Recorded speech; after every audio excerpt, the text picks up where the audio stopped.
This live stream brought to you by the Excelsior Citizen and these generous sponsors. Since 1974, Chuck Anderson Ford has proudly served the community's automotive needs. From new and pre-owned vehicles to parts and service, they've been there in the past and they'll be there in the future.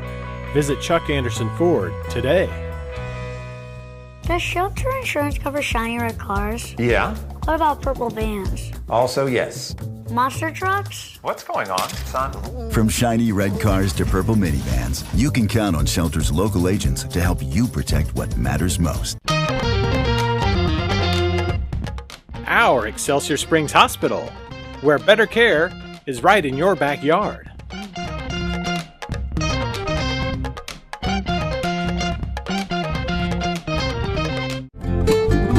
The Simmons Sales Team, your hometown realtors.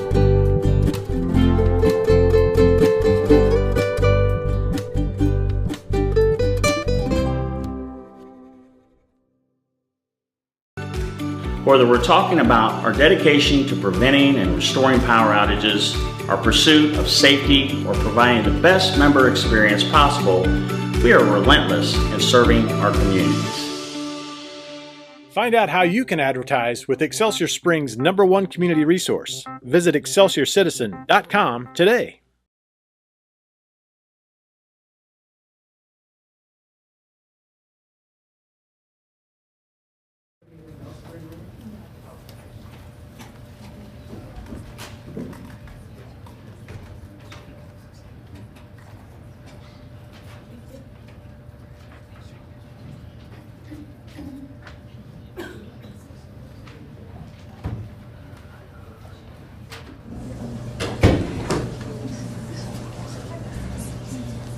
She made us tired.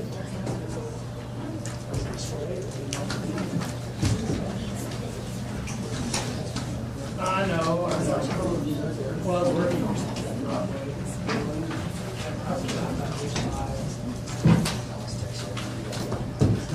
Well, you can.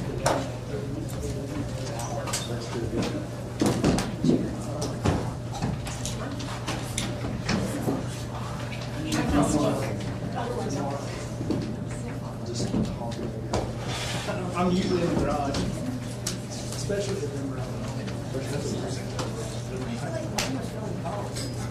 Well, city council. I can't really see. I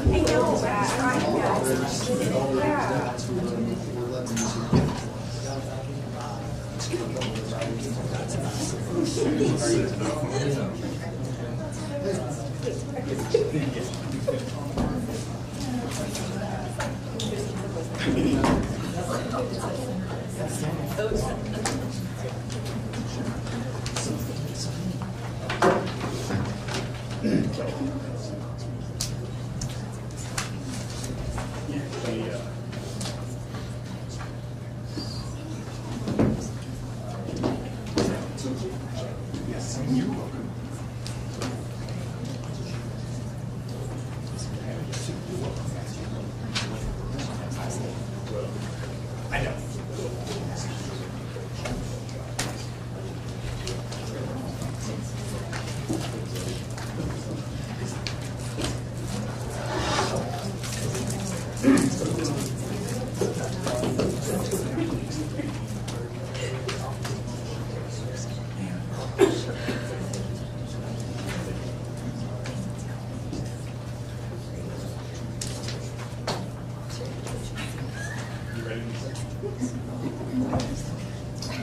Jason, you ready?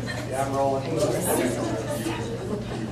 Sorry for the delay. We're going to go ahead and get the meeting started. Before we call to order, we're going to rotate a couple items on the agenda. In section G, discussion, we're going to flip-flop number 3 and 5. Academic services will become number 3. And approval of the admin intern position will become number 5. So having amended the agenda at this time, I'll call the meeting to order. If you'll join me for the Pledge of Allegiance. I pledge allegiance to the flag of the United States of America and to the republic for which it stands, one nation, under God, indivisible, with liberty and justice for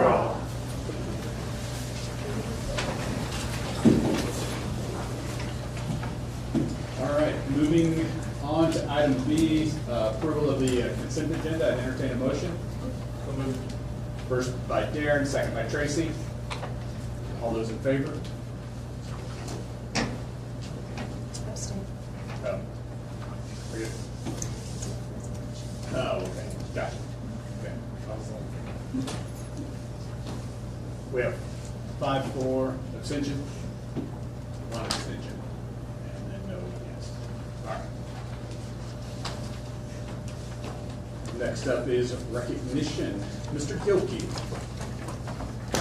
Thank you. We have 2 recognitions tonight. First is our Classified Employee Recognition Award, which is going to Sarah Frost at Lewis Elementary.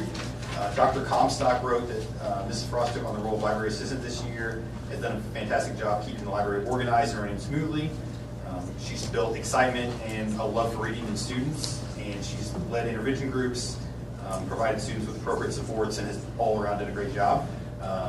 We were able to get over there and recognize Mrs. Frost, and she was super appreciative of that, but she's done a great job, and so our first recognition is to Sarah Frost at Lewis and the great job she's done in the library there.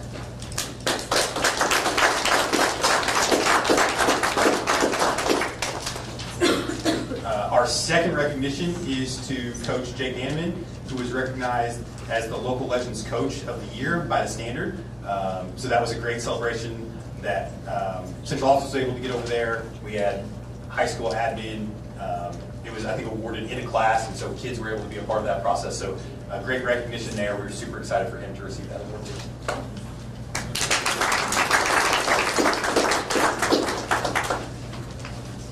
Thank you, sir. Next up is the MSBA delegate report. Mr. McCown. Video to watch. Welcome to the February edition of the Missouri School Boards Association's Board Report. In his 2026 State of the State to the Missouri General Assembly, Governor Kehoe proposed phasing out and eliminating Missouri's individual income tax. Separate from this income tax push, there's also Senate Bill 3, which requires many counties to place a question on the April 2026 municipal ballot asking whether to implement a property tax cap by county for taxing jurisdictions. For school districts, property taxes are a major piece of local funding. MSBA Senior Director of Advocacy, Caitlin Whaley, and MSBA Senior Director of School Finance, Linda Quinley, hosted a webinar recently to discuss the issues surrounding Senate Bill 3. The idea is to offer homeowners relief from property tax bills on their primary residence. So each county would be asked to vote on if they want to implement this cap. So it isn't just a cap that's implemented by the legislature, it's a county vote. And so that brings us to when is it going to be voted on, which is in April in theory. And I will get to we'll talk more about that. I will get to the in theory part in a second, but in theory it has to be voted on in the April election, which is this coming April of 2026, and then an implementation date in the fall of 2026. So basically, the question is going to be, shall we allow this property tax credit, which means you'll get the full normal bill, and then you'll get a credit against that bill that will reduce the amount of money that goes to school, reduce the amount of money you pay. So it will serve as a credit versus an overall reduction of the rate that people pay. Linda Quinley says that the proposed changes to property taxes would have long-term financial implications. So we have to always remind our taxpayers and our property owners in our community how important that local revenue is to us. So think about trying to keep up with Senate Bill 727 and the new minimum wage bill on compensation to keep up with the rising cost of doing business with less new revenue each year. And that's really kind of my mantra on all of these tax capping bills. And then long term, it's going to really make it difficult to keep that fund balance where it needs to be without you every year having to pinch pennies and make some changes. So potentially this has really long-term future implications that'll be hard on us.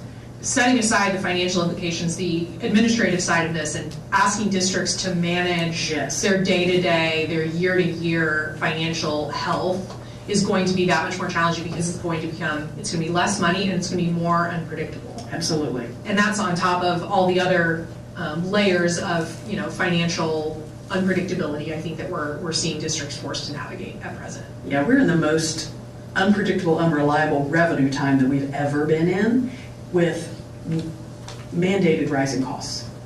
For more information about Senate Bill 3, the financial implications of it, and how school districts can communicate these complicated concepts with their communities, visit the MSBA website and watch Caitlin and Linda's full webinar, Senate Bill 3 and Beyond. Along with the webinar, you can also download ballot initiative guidelines and the property tax handouts from the webinar. As the legislative session progresses, we will keep you updated on all of the developments that matter to you again this year through our Legislative Voice newsletter sent to members via email each Friday during the session, through critical issue alerts and MSBA's Spring Advocacy Series. The Spring Advocacy Series helps you connect the classroom to the Capitol and make an impact in shaping education policy. Log on to Advocacy Lunch and Learns for the latest updates in the legislative session and plan to attend MSBA's Advocacy Day and Student Showcase with your school board to meet your legislators at the Capitol on March 10th. For more information about all of these events, visit the MSBA website. A new episode of MSBA's podcast, Always Bored, Never Boring, is out now as well. MSBA President Shelley Mantell joined Caitlin Whaley and MSBA Executive Director Melissa Randall for a candid discussion on the realities of local school board service. You have to understand, in the big scheme of things, that the responsibility is great. I mean, there are 7 of us and your administrative team that are setting the future for literally 900,000 students in the state of Missouri. Think about that for a minute. Think about the responsibility that a bunch of volunteers have taken on in order to move our communities forward. The most important school safety gathering ever held in Missouri is coming soon. Join us April 22nd through the 24th for the Missouri School Safety Conference in St. Louis. This statewide conference is hosted by MSBA Center for Education Safety. This event is built specifically for those at the forefront of school safety. Priority pricing has been extended for the entire registration period, so don't miss out on this important event. And finally, MSBA is also pleased to sponsor School Board Recognition Month in March. It's a great opportunity for school districts and communities to recognize the outstanding work of school board members and the important role local boards of education play as leaders of our public schools. Visit the MSBA website for ideas to celebrate and materials created to help recognize the vital role these public officials play in the education of Missouri's children. That's it for this month's edition of the MSBA Board Report. Thanks for allowing us to have some time at your board meeting, and we'll see you in March for the next MSBA Board Report. Anything further, Darren? Thank you, sir. No visitors. Moving on to item F, Superintendent's Report. Dr. Bullock.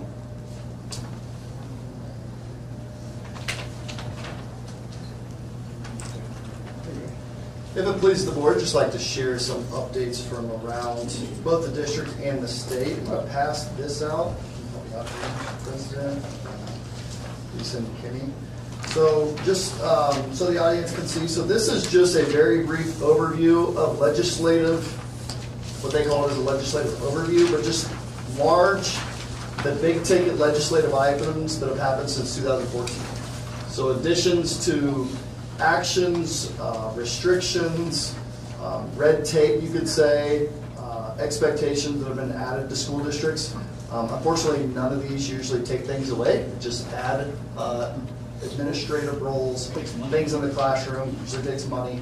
And again, this isn't everything. This is just a few things. One of the few times I get to print on the, what is it, 11 by 17 or 14 by 17. But really it just tries to put into, as I go through this legislative session, just put into context some of the things that we've been facing, how that changes roles both in the classroom, in the building, and in the district, and just how these things continue to change and how schools continue to have to adjust and pivot as things come down from the legislative level. Just another, try to be giving monthly updates on our budget, revenues and expenses. As you can see there, we still, if you look at the monthly revenue expenses, this is as of the end of January. Local taxes collected, so we're still expecting about $2.4 million to come in as budgeted through a couple local revenue sources. As we know, Senate Bill 190, or the Senior Citizen Tax Credit, will impact this a little.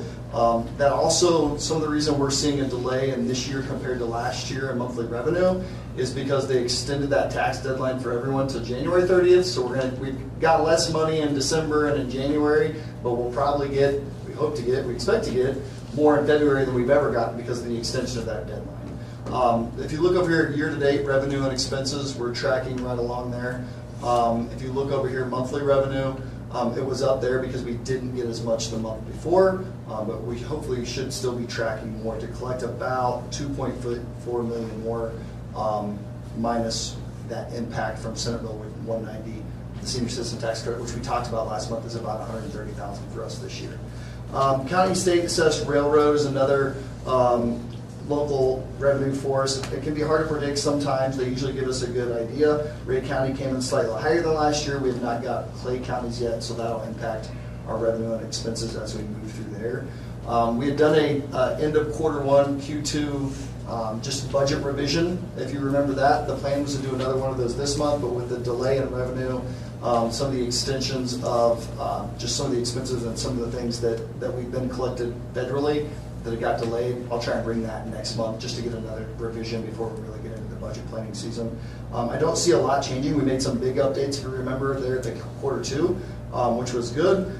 Some of the things that we could see coming in a revision that have impacted us, it's hard to plan for because you don't get these renewals until the next year. We added additional funds, if you remember, to both electrical cost increases and increase in our music insurance premium. So initially, we didn't budget for an increase in electrical. I think we budgeted actually a little lower, not knowing really with the transition from trailers to a new building.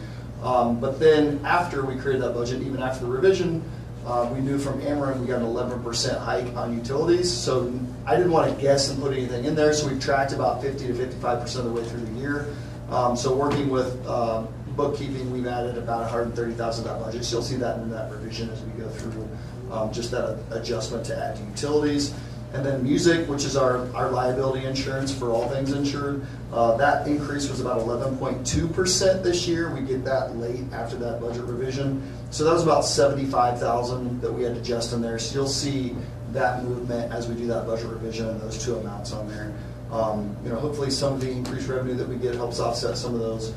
Some of the music total increase we were able to absorb internally from some other accounts. That we had some funds in, so we didn't have to add all of that, but you'll see some increase as we go through to that quarter three-ish or the next revision before we start really building that next budget. The total delta there between those is about $180K. Some of the adjustments throughout the year we were able to absorb and transfer from funds internally. Where these revenues expenses land towards the end of the year is what will really impact our reserve and balance budget moving towards the end of the year. Some of those things we don't know.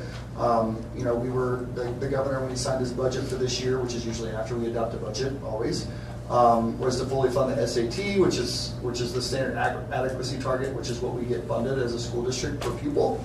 So that was projected to be about $7,145. Usually how this works every year is the state starts funding that lower, but then they increase it above that, so at the end of the year you're averaging out what the SAT was supposed to be. Right now we've not started to get that back up to the average yet, so we're still averaging under $7,000 per student, when we were supposed to be getting $7,145. My concern there, is we'll hit in the next couple slides, is we're seeing reduced expectation of what the state budget will be. Well, the state's not getting more money, and DESI's projecting already to be $190 million behind. What that does to us to the end of the year, we may not know till the end of the year. Because last year they fully funded us until the last month, and then they reduced that standard adequacy target, which impacts us. You have to take out the local impact of that, so your property tax is the local money we get. There's a fun little algorithm there that you can run. For us, really what we get from the state after you run that local impact and what we provide usually is about $4,035. That obviously goes down. If the state doesn't fully fund it, it goes up if they give us extra money. I haven't heard a lot of that yet, but we can always hope. So that's just that. As Linda, who's a finance mentor of mine, love seeing her up there because it usually parlays into what, I did a 3-part attendance series. Now we're working on the budget, trying to share some of those things we get in the budget season. So that Senate 3 bill, that's really a cap on property taxes. And for us, and we'll get into this in a couple slides, we're locally funded by about 65%, 60 to 65%, which is almost all property taxes, right? So Clay County, when they went through and did this, which is, it's under some legal battle now, Clay County is a no cap, so they won't be capped on property taxes.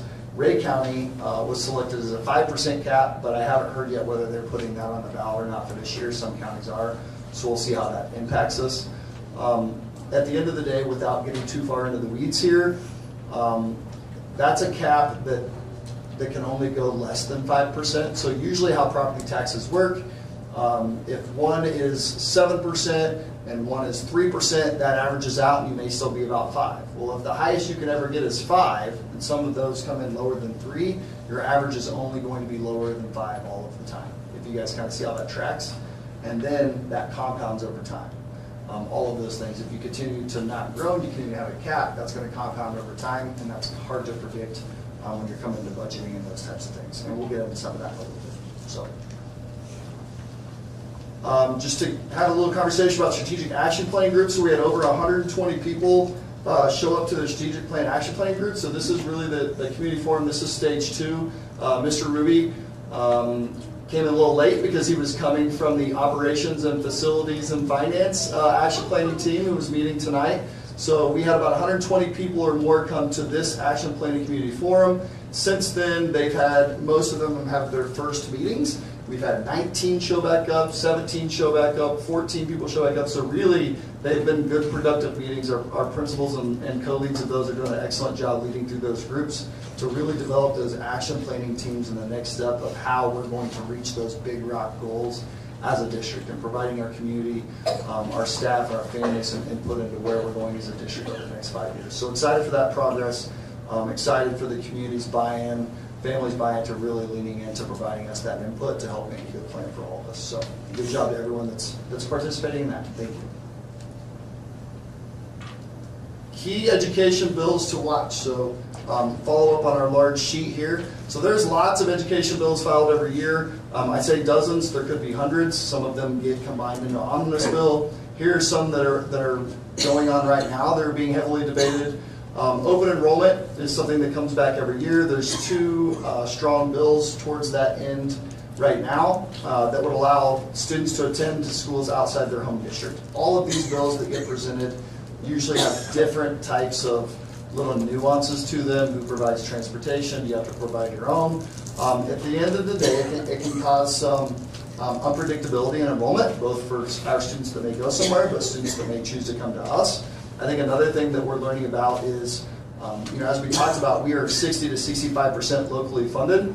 If a student is coming to us from outside another district, the state's only going to help fund us for 30% or 35% of that student, which means our residents that live here within the school district boundary are going to be then covering that other 60 or 65% for someone who doesn't pay property taxes here. So those things, 1 or 2 children, doesn't matter. But when you take, if we get reimbursed from the state $4,000, that $3,000 per student adds up a lot. If you're getting dozens of students, that can really add up. And so it's something that can be concerning not only for planning, budgetary, but also where are your kids going, where are they coming back. So gifted education requires universal screening before 3rd grade. Teacher certification pathways expands alternative pathways to address staffing needs. So these are a couple more bills that are coming. Teacher licensure mobility, so interstate teacher mobility compact to streamline teacher movement across states. There's a lot of teachers that go from Iowa to Missouri, Missouri to Iowa, Kansas to Missouri, or vice versa. It can really be, as Scott will be learning over the next month or so in HR, it can be very difficult to try and jump through the hoops that each state, because not everybody requires the same thing. This is something that I see could be very beneficial to us. If you receive a licensure or a certificate in another state, if we can reduce those hoops for them to come here and be a teacher, that can only help the Tigers.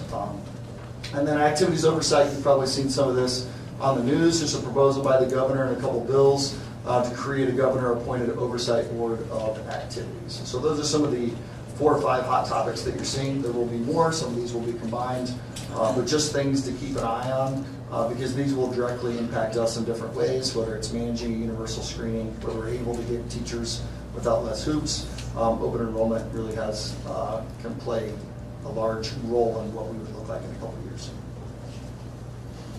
State budget and taxing proposals. So what we're keeping an eye on. So the foundation formulas we talked about, Right now it's about $190 million below the DESI recommendation, and then we have not put that $190 million back in there. So if we fall $190 million short at the end of the year, there's going to be less funds coming somehow, right? So we're hoping that catches up. Potential impact on operations and services. What we want to keep in mind there and keep front of mind is last month the state budget was, and we'll hit on this a little bit, was trending towards about 3% up. This month it's down to about 1.2, and after the state realizes the true impact of the removal of the capital gains tax, the state budget will likely be anywhere from 1 to 3% below expectation, which means less money. So I'm on a lot of these Zooms and I'm at a lot of financial meetings, and not a lot of time am I hearing more money's coming or any changes is coming. But really, the thing that I would impress upon both our board, anyone listening, and those in the crowd is just understand as these things come up. No one wants to pay more taxes. Everyone would like to pay less, but the impact of those and a plan to replace that revenue is very important as these either come down to voters or as you reach out to representatives. Just be an educated constituent, an educated member of the community and of the school community. Transportation, potential reductions in transportation. If the foundation for the formula or the state budget is down $100 million for school, which the DESI recommended, there's got to be cut somewhere. Transportation is one that in the past has usually been cut in the first one or two things. That directly impacts district overall budget and could affect routes and operations. For us, we usually see a reimbursement from the state of about $1 million for transportation, right? That could impact us a lot. If we just lost $1 million, that's about 2.5% reserves, and we can get into reserves as we go through this. I don't think they're going to cut it all together. I could see some cuts coming. We just don't know what those are. Those are hard to plan for when you say you're going to be fully funded, but there are things coming down the road that we just want to be aware for. This is something that I think this year will be fully funded. The fear is as you see a lot of these things happen as the state budget, as we get out of those reserves and as we see less coming in, these are things that I could see in the future that we're going to have to be prepared for and have contingencies for.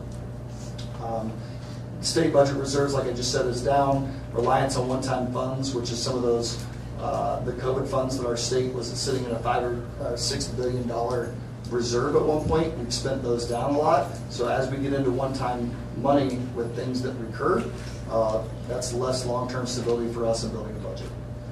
Income tax policy, revenue reliability affects long-term school funding. So as you hear things about the income tax policy, it's really just being educated, okay, what's the plan as a state to just to shift that, right? Because that doesn't impact us directly. Ours is more on property taxes, but when you look at an income tax, if the state is bringing in less revenue and the foundation formula, which is 35 or 40% of our funding is part of that state budget, there's going to be some cuts somewhere. So just understanding what is the plan to reimburse some of those things as those come to the ballot. And then property taxes, there's a couple bills right now that are going to the floor, potential reductions and local revenue on property taxes. However, there's all kinds of different ways, whether it's the cap in property taxes, whether it's removing it altogether. Again, for us, this is important because 60% of our funding comes from property taxes. And so how we would replace that is important to know as we look at those bills or as we look at potential legislation coming down that would limit those. The property tax caps or limitations are something that compounds very quickly over time. It's something that can go from a $200,000 impact to a $3 million impact over the course of 3 or 4 years. So it's really important to keep an eye on those and be educated as those come along. Why this all matters, it's happening in Jeff City, it doesn't matter. Revenue stability, whether it's the state budget, whether it's local revenue, equals predictable planning, equals strong schools. A lot of times we're building a budget and approving a budget in May or June, and now we're hearing about things in February or March that may impact this budget that we've already been living this year. That's where reserves are important. For us, the majority of our local revenue comes in 3 months that you saw on that first slide, right? So December, January, February is when you're getting that local revenue, right? So it's important to have reserves not only for years like that you could have transportation cut, you have those reserves so you can cover it, but for us, whenever you have a lot of revenue coming in 3 months, you need to be able to pay your bills those other 9 months. So that comes out of those built-in reserves. You build those down or you spend those down all the way until November, and then you start getting money back. So it's important you have reserves to be able to pay those bills as you move forward. And then state funding or stable funding helps us provide stable programs, staffing, and support for students. How this impacts Excelsior Springs, so important part here. Foundation formula is 35% of our ESSD revenue. Any formula changes without new state funding create budget uncertainty for us. Direct impact to staffing, program stability, student programming, right? So that's where we get 30% of our pie. Changes to the formula without new money going in are concerning because that means there's going to be losers. Certain size school districts, certain demographic school districts, if there's less money in the pie, our slice of that pie is going to be smaller. So it's important to know what goes into that foundation formula, what goes into that state budget, and how elections and legislative can impact that. What's a plan to replenish that? Transportation funding, which we talked about, how it impacts Excelsior Springs. When we're fully funded, which isn't fully, there's reimbursables, but it's about $1 million for our district when transportation gets fully funded. Those reductions directly affect operational budget, and it's not like we can just stop busing everyone. That impacts other areas of your budget because it's all a piece of the pie. It could impact routes, it could impact services, but the state says there's only so long a kid can be on a bus. We're not going to leave kids on a bus for 3 hours, so that impacts other pieces of the pie because it's all one piece of the pie. State budget reserves, reliance on one-time funds, impacts how the foundation formula is funded.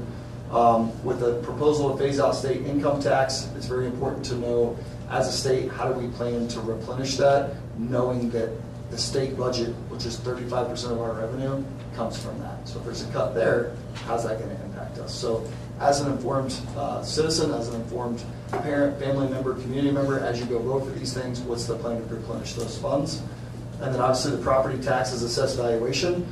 For us, your assessed valuation is your property taxes. What are the homes, commercial, agricultural, residential worth in your area? That's how that assessed valuation, that's how we get our property tax income. It drives 60% of our budget. Property tax limitations create fiscal unpredictability next year, but like we said, that compounds very quickly year over year when those are capped. Like we said, this year the SB 190 tax credit is $130,000. Next year it will be $250,000. So that's how quickly just one thing can go, and then that will compact over time. Why that matters is new things require new revenue. So this is one of the things I take away from my friend Linda Quinley, who we hear from at MSBA every year. So when you hear about how we're tightening budget, how we're pinching pennies, that's not to do new things. That's just trying to cover inflation. Because everything that I hear from the state or we talk about is things will be tight, right? So we're trying to be as efficient as possible, provide as much as we can for our staff and our students, while also understanding some of those things are just being done so we can pay the bills now. If we want to do new things, exciting things, add things, that takes new revenue. For us, if you remember the test, where do we get 60% of our budget from? Property taxes. So we need houses and developments that young families can move into that have kids, because if we have kids, then we're going to get more money from the state, and it's good that our kids have friends. If we have houses, that helps for assessed valuation, right? So finding ways that our community can help grow, that we can develop, that we can create housing for young families to move into. Commercial helps sometimes. The fear with commercial is if those things were applied to TIF or anything that's a tax abatement, that negatively impacts us. Well, it doesn't negatively impact it, but it doesn't positively, right? Housing that provides young families, teachers that can move here and stay here, community center staff members that can move here and stay here, families so kids can grow here. I spend an obscene amount of time around youth sports. People love our community. People want to be here. They just need a place to come to. So that's really what we want to help work with the city and work with economic development is how can we partner together to help our community grow, because people love being here. When you get here, we get like a piece of your heart. You don't want to go anywhere. So how do we create housing so those people can move here? FY 26 to 27 budget planning overview. So another thing that I've taken away from my friend Linda is build confidence in decisions today so we can stand behind these decisions 3 years from now. Another way, not so positively to put that, is build a budget we won't regret in 3 years, right? So a lot of this is forecasting, a lot of this is planning, a lot of this right now is trying to be as efficient as possible. So current focus right now is tightening FY26 projections. We talked a little about revenue impacts. We talked a little bit about expenses. Expenses we have dialed in pretty good. Knock on wood that there's no emergencies or big things that happen. Roof doesn't fall in. Revenues are the one that's a little bit unpredictable right now. So that's what we're really trying to narrow in, because the best FY27 or budget for next year that we can build starts with a really strong foundation of where we end this year with those reserves and things that we can do that helps us forecast. Identifying cost escalators. So Mr. Gilligan and I have already been talking about transportation and insurance. Those are always going up. Food service. We've been talking with Dr. Miller about what can we do to provide teachers what they need in the classroom and resources and how we can impact learning. Talking with Dr. Everett about how she can get me the most amount of federal funding possible so we can do good things for kids. And she's working on it. But really just tightening in those things from a big picture framework from central office, knowing what known cost escalators are, and then trying to get in the craziness of predicting maybe uncertain ones. The first thing, parameters is what we want to talk about. When you're building a budget, the first thing that we will always prioritize, or that I will always prioritize, is a staff step, right? That is going to be the first thing you always build into a budget, is providing your staff can take a step. Student programming is also along there, right? Trying to continue to provide programming that you currently do in the most efficient way possible, or things that we can bring in-house. So that way we're keeping kids in-house and we're being able to provide those locally to our community. But also out of house as well. So those are really the two big parameters. We'll talk about more parameters as we go over this 3 or 4 part learning session that we'll do with the budget and prepare for a May and June budget. But those are 2 big parameters and 2 big steps that you're always going to start with. And then ensuring resources are aligned, efficient, and right sized for long-term stability. So do we have the right things in the right places? Can we reimagine anything to really use every dollar for the best bang for the buck so we can hit those parameters that we want to hit, to push as much as we can into the classroom for our students, for our staff.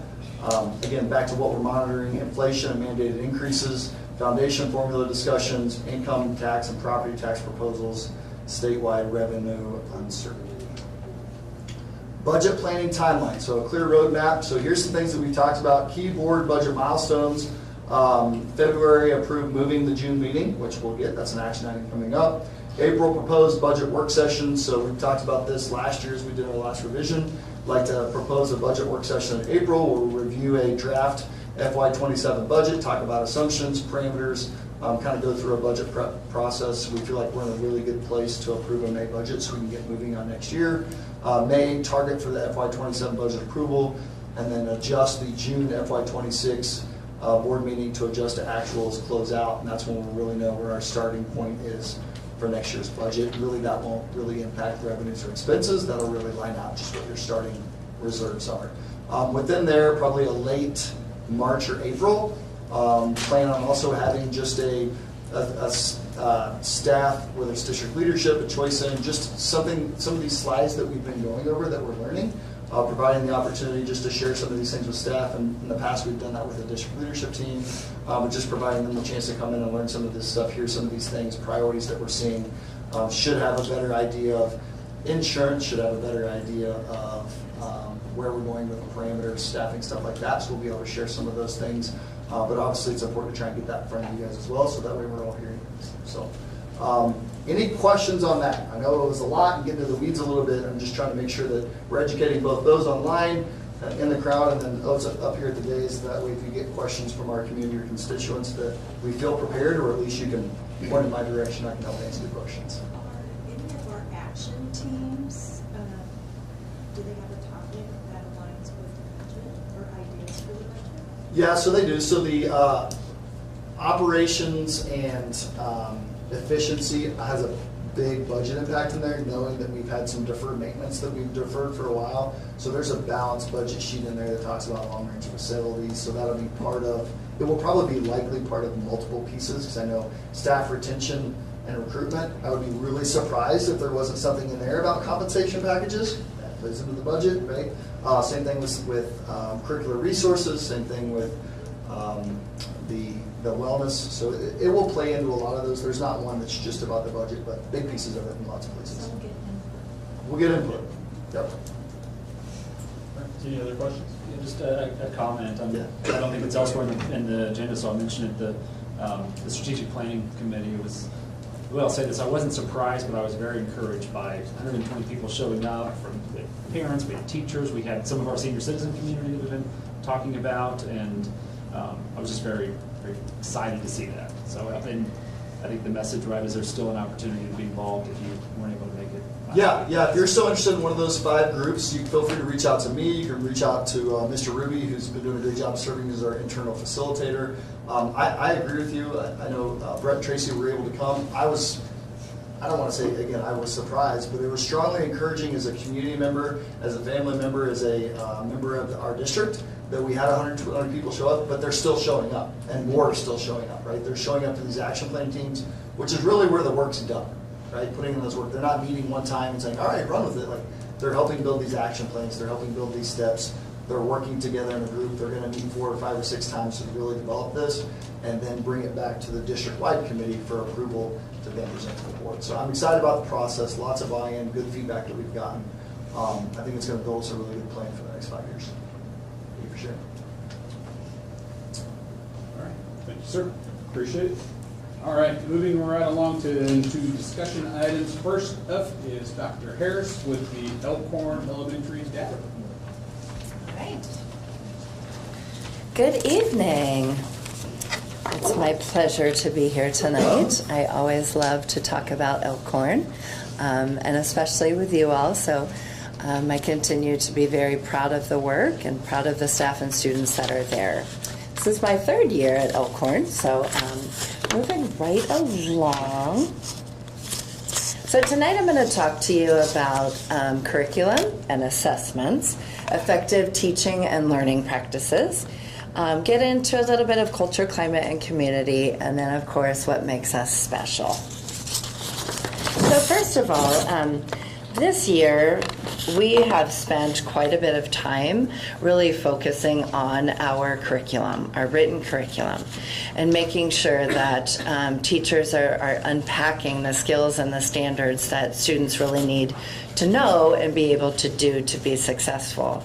During PD days, it's been amazing time that we've had those Friday afternoons. We've spent a lot of time working in that regard. We also have more assessments that we're using, more formative assessments to really track progress of how students are doing. Quick checks, little micro assessments, if you will, but they're really informing teachers into what we need to do next, or maybe some small groups that need to be formed to fill in some necessary skills. I'm also very proud of the work that teachers do in the building to really make sure that our curriculum is equitable to all students, that all students have proper access to the curriculum. And not only our special education students, but also our gifted students. And currently at Elkhorn, we have 14, and we have 7 that are in the Sparks program that are looking to possibly be in Bright Ideas as they move up in grade levels. So we do a lot with small group instruction to make sure that every level of student is moving up. So whether they're beyond or on or below level, they're getting the instruction that they need. We also have those interventions in clubs and tutoring. You're going to see one of our clubs here in just a little while. Our writing club is here tonight. And we're just trying to do a lot outside of just the whole group or the small group instruction to bring our curriculum more alive and more experience that students can have with it. All right. Here's some data that I wanted to share with you. So this is STAR assessments for kindergarten through 5th grade, both reading and math. And I compared September scores, which was our first test of the year, in reading with January. And we're making good growth there. Our goal for our reading assessment is that we reach 70% proficient building-wide. And then in math, the same thing there.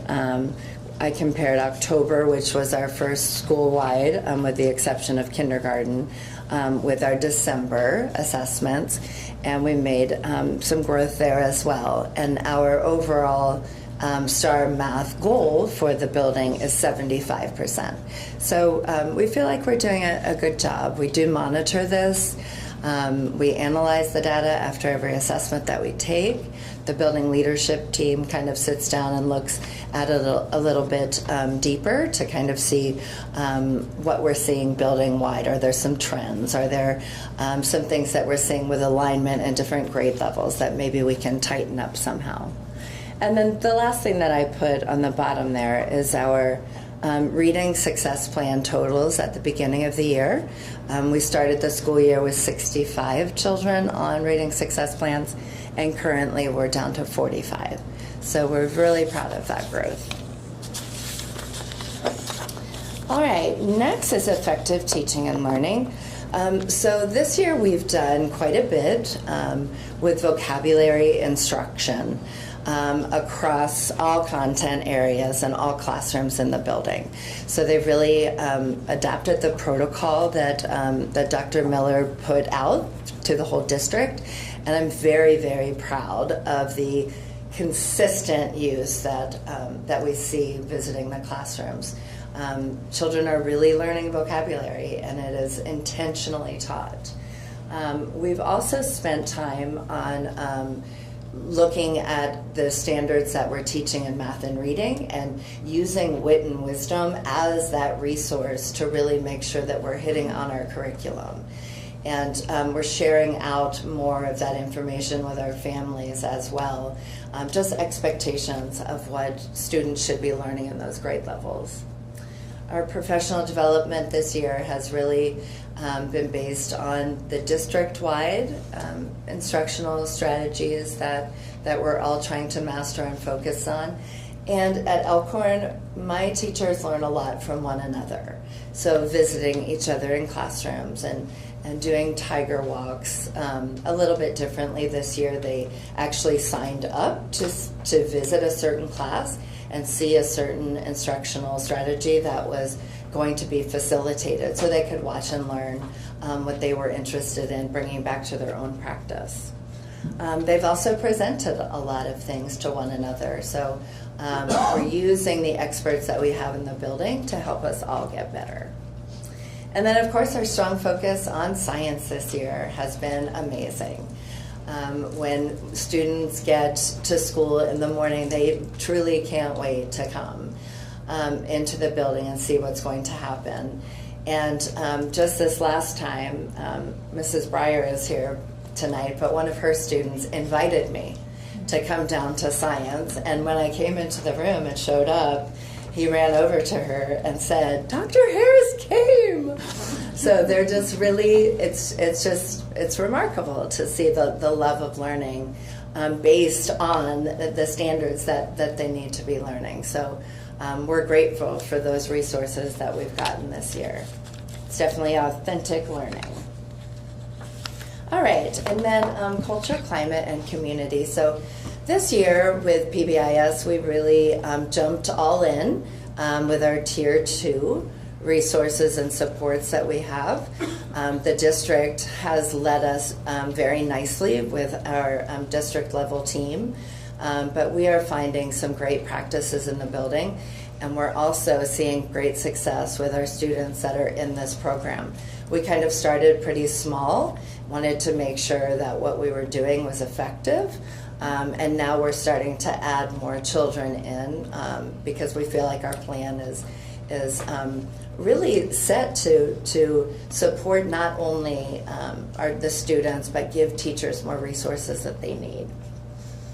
And then this year we have started our Sunshine Committee. So I'm proud of this team. It is teachers and paras, and their number one goal is to bring joy and happiness and memories. And so their focus has been a lot on attendance and just sharing joy and spreading joy among the building and getting students involved with praising teachers and getting teachers more avenues to recognize students. So I definitely wanted to mention that tonight. We started our One Book, One School. So the whole school of Elkhorn is reading Charlotte's Web, and every day we're doing some vocabulary words and doing some trivia with it, but students are enjoying it. And then in April we're going to kind of kick off with with a literacy night and get to kind of celebrate all of the reading that was done. Attendance data I included, that is the DESE, the 90-90, and we are at 89.6%.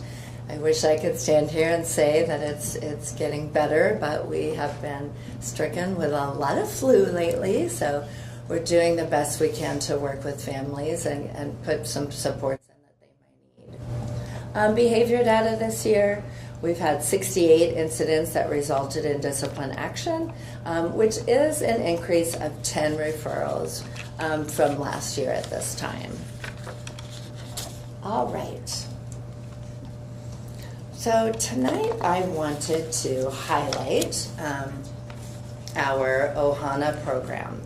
So Elkhorn, as you all know, we have the autism program for K through 5th grade at Elkhorn. And in the front row here are the very special educators that fill that space. They've worked really hard under the careful monitoring of Mrs. Katie Brown for the past 3 years. We've done a lot to build a program and put in all of the supports that students need. So the successes that we're seeing is 3 children that were completely nonverbal are talking. Academics are soaring. Students are really getting individualized support, but then they're also pushing in with their peers into the general education setting. And these people show up every day with their hearts on their sleeve and do anything they can to help these kids. So I just wanted to say thank you publicly.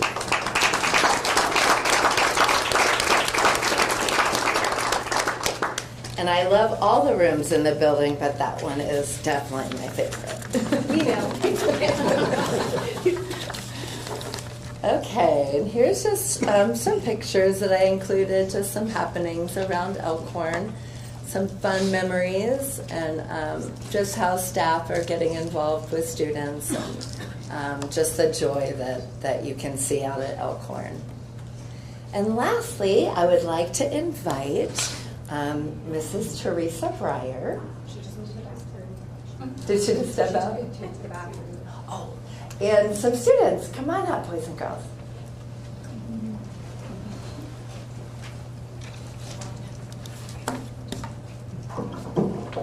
She gave me the 10-second count, but she's on her way. Okay.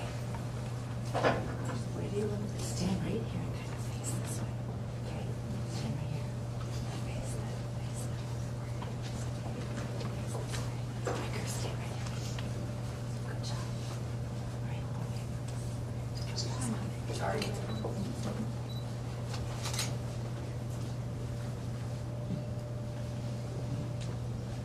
Okay, I want to welcome Mrs. Teresa Breyer. She is a kindergarten teacher, but she also has the writing club. So I'm going to let her introduce them and tell you a little bit about it. Okay.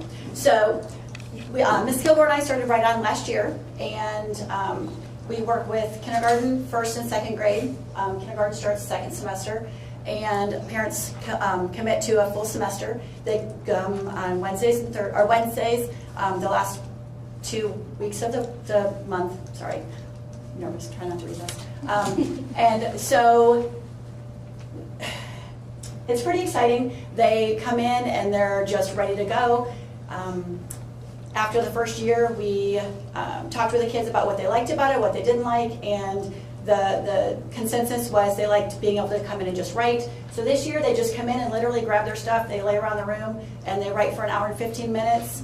And Ms. Kilgore and I walk around, we conference with them, we talk about their writing, we kind of try to push them a little bit. We don't edit, we don't tell them what to change, it's all about what they're doing. And our attendance is great. We have 20 kids who are participating right now, and it's pretty awesome.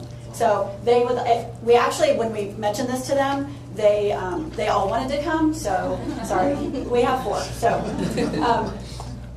Emerson, would you like to go first? All right. So Emerson has her story. I'll hold this for you. Do you want to read to them? Your turn that way. It is Halloween. It has pumpkins, means Halloween bats, carving candy and having fun. Snowflake loves Halloween time. On Halloween she got no candy. Then someone helped her. Back sentence. Go back. She said, then someone came to help. Belle shared candy and played until they leave. I had so much fun.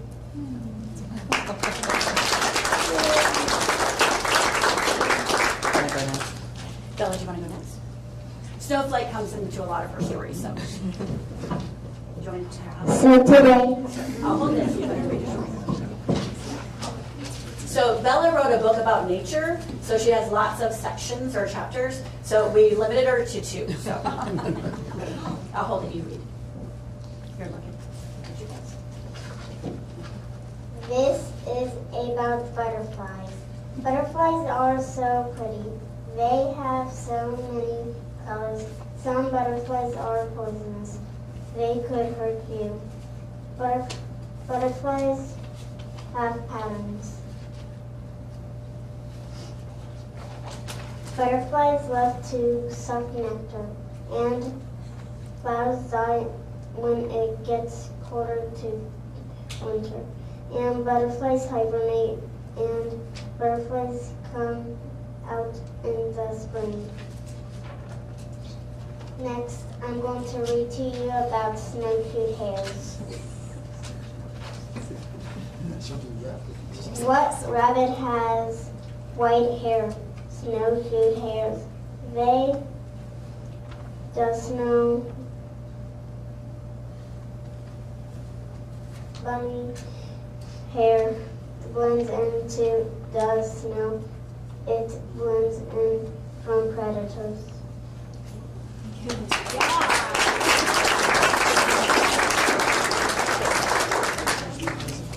I wish you could actually see the writing because it's very legible. It's pretty awesome. Okay, this is Riker. Oh, by the way, these are all first graders.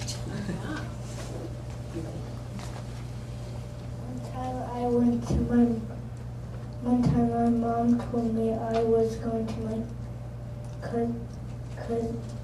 cousin's house. I was nervous at first, but when I got there, it wasn't so bad. I had a blast. Things were nervous at first, but it got better. Things kept getting better. But before I knew it was time to go. I was upset, but I was glad I got to. I got to do a lot of cool stuff.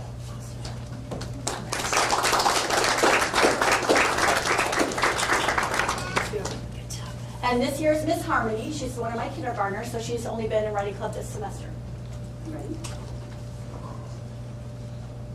I am writing a Valentine's card for my mom outside with my dog.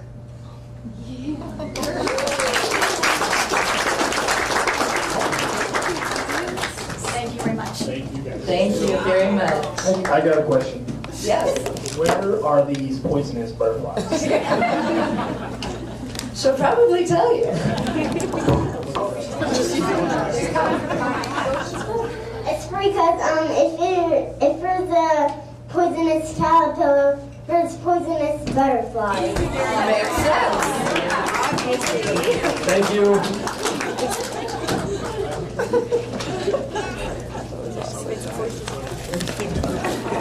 Thank you very much. Thank you, Dr. Harris. Thank you. Thank you.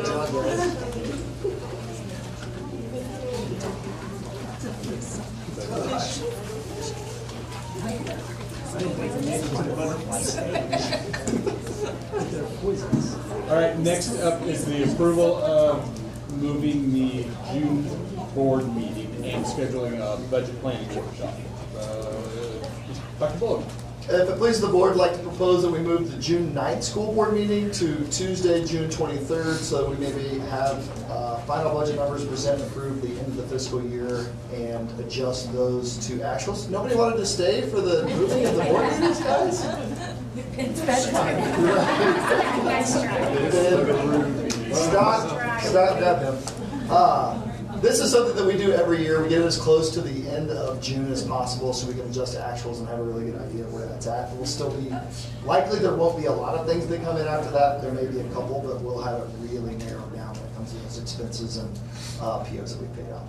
I recommend the board approve the meeting of June as we do every year. All right, so I need a motion to move the board meeting from the 9th to the 23rd of June 2026. So moved. First by Jill. Second. Second by Brett. Any questions on that? All right, all those approved? That passes 6-0. All right. If it pleases the board, I would like to propose setting a budget planning work session for Tuesday, April 28th at 5:30 p.m. just to review preliminary FY27 draft budget, including key priorities, assumptions, recommendations that we'll have at that time. Hopefully that sets us up to have a good session, ask questions, go through some things, so we can get a May budget approval is the hope, but I would like to have this work session. We haven't had these in the past, just moving towards this and have a good conversation, work session around that.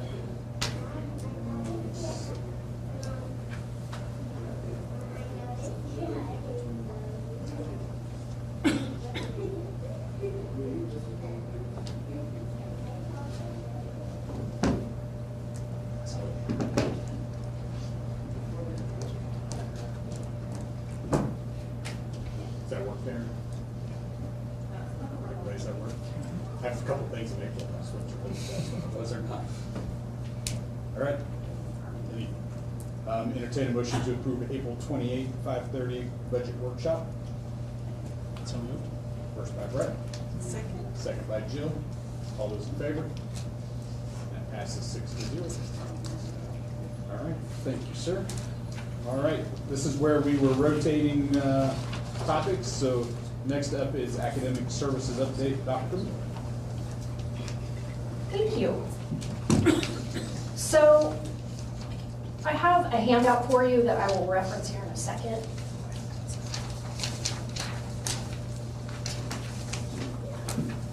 So as many of you know, November we received our APR, and around the 1st of December, I was like, okay, when we come back from January, we'll have about 130 days to take action before our next EOC and MAP test. So what is the plan? Wanted to talk about that plan with you today. We are probably around 45 days into the plan. So I'm describing this to you as it's being implemented in real time. So pretty excited about not necessarily the plan, but the work that's gone into it from the teachers and all of the progress that they have made. So I described this to principals. We were moving really in two directions, two paths, if you will. So you have your APR response, which is one path, which has to be very reactive, and that's the stuff that doesn't feel good. That's here are some immediate changes we're gonna put in, that these are the Band-Aids that we're gonna try to salvage as much as we can. This is where the 90-day plan comes into play, it's like, this is what we're going to do right now to try to make a difference. So a lot of those things are implementation of programs in the middle of the year. Changes to our current PLC practices in the middle of the year. Incorporating protocols and some of the things that I typically do mid-change, mid-year with a different focus. And change can be hard, I think, from our teachers and our principals anyway, but you're changing in the middle of the year is really, really hard. And so I knew that going into it, and the principals understood the assignment, and I typically don't like to put teachers or principals, like I would never implement a program in the middle of the year and throw it on their computer and say, best wishes, I hope that this works out for you. We're going to pilot it. And I'll get to that, and it's been really effective. But I haven't had the luxury of taking as much time on any of these things just because the kids are going to start testing in April. So this very much was a responsive approach. The other path that we're going down is the one that we were always on, and that's really strengthening our professional learning communities. I'm working with principals tomorrow in kind of the first time that I'm really talking about what PLC processes make it a good PLC and some of the things that maybe are leading you closer to a staff meeting. So professional learning communities, is everybody familiar with this, board members? Do you want me to talk a little bit about it, Tracy? It's Maybe fine. just brief, just a brush. So professional learning communities, when they first came to the district, those were the days that we took off early out Wednesdays, do you remember? So, but I would remember the training that we received, which was go get in groups of people and talk about things. I remember we spent the first 3 months arguing about Robert's Rules of Order with a math teacher. We just didn't have a lot of the focus on what it was supposed to look like or what the purpose was. I think they were just like, now you have time to do this, go do this. So going back to those, I know just from the history that the district's had, there are some growing pains with that where everybody's like, oh no, not PLCs again. So doing that in the correct way. The purpose of a PLC is to get together with a group of people to make informed decisions about students in real time. So you're continually looking at data, assessment data. How can, because the students tested this way, what are we going to do right now? So for the majority of our buildings, they are meeting once a week, and some of the buildings at the secondary level are meeting every other week to discuss PLCs. And I'll go over this in a second here, but it's different than a staff meeting in that it is very protocol driven, like we have work to do and we're going to get through here. And you know that it's not a staff meeting because by the end of the meeting you're making decisions on behalf of kids to where a change is going to happen. So it's very intentional, it's very quick, and it's something that over time you get better and better at. But there is a wrong way to do it, and I think without some of that direction, those are some of the times that you hear teachers say, this very well could have been an email, I don't really see some of this, and some of those meetings can turn into that. So that was the two focus areas. PLCs really are going to really strengthen all of the core systems moving forward.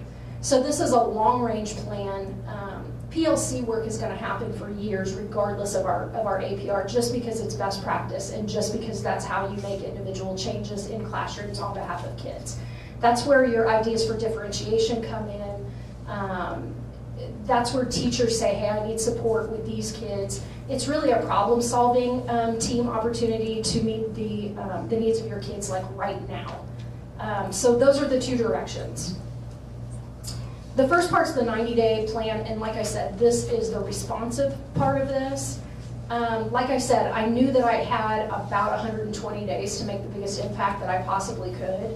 So in the first 45 to 60 days, this is phase 1, and I put them in order of priority.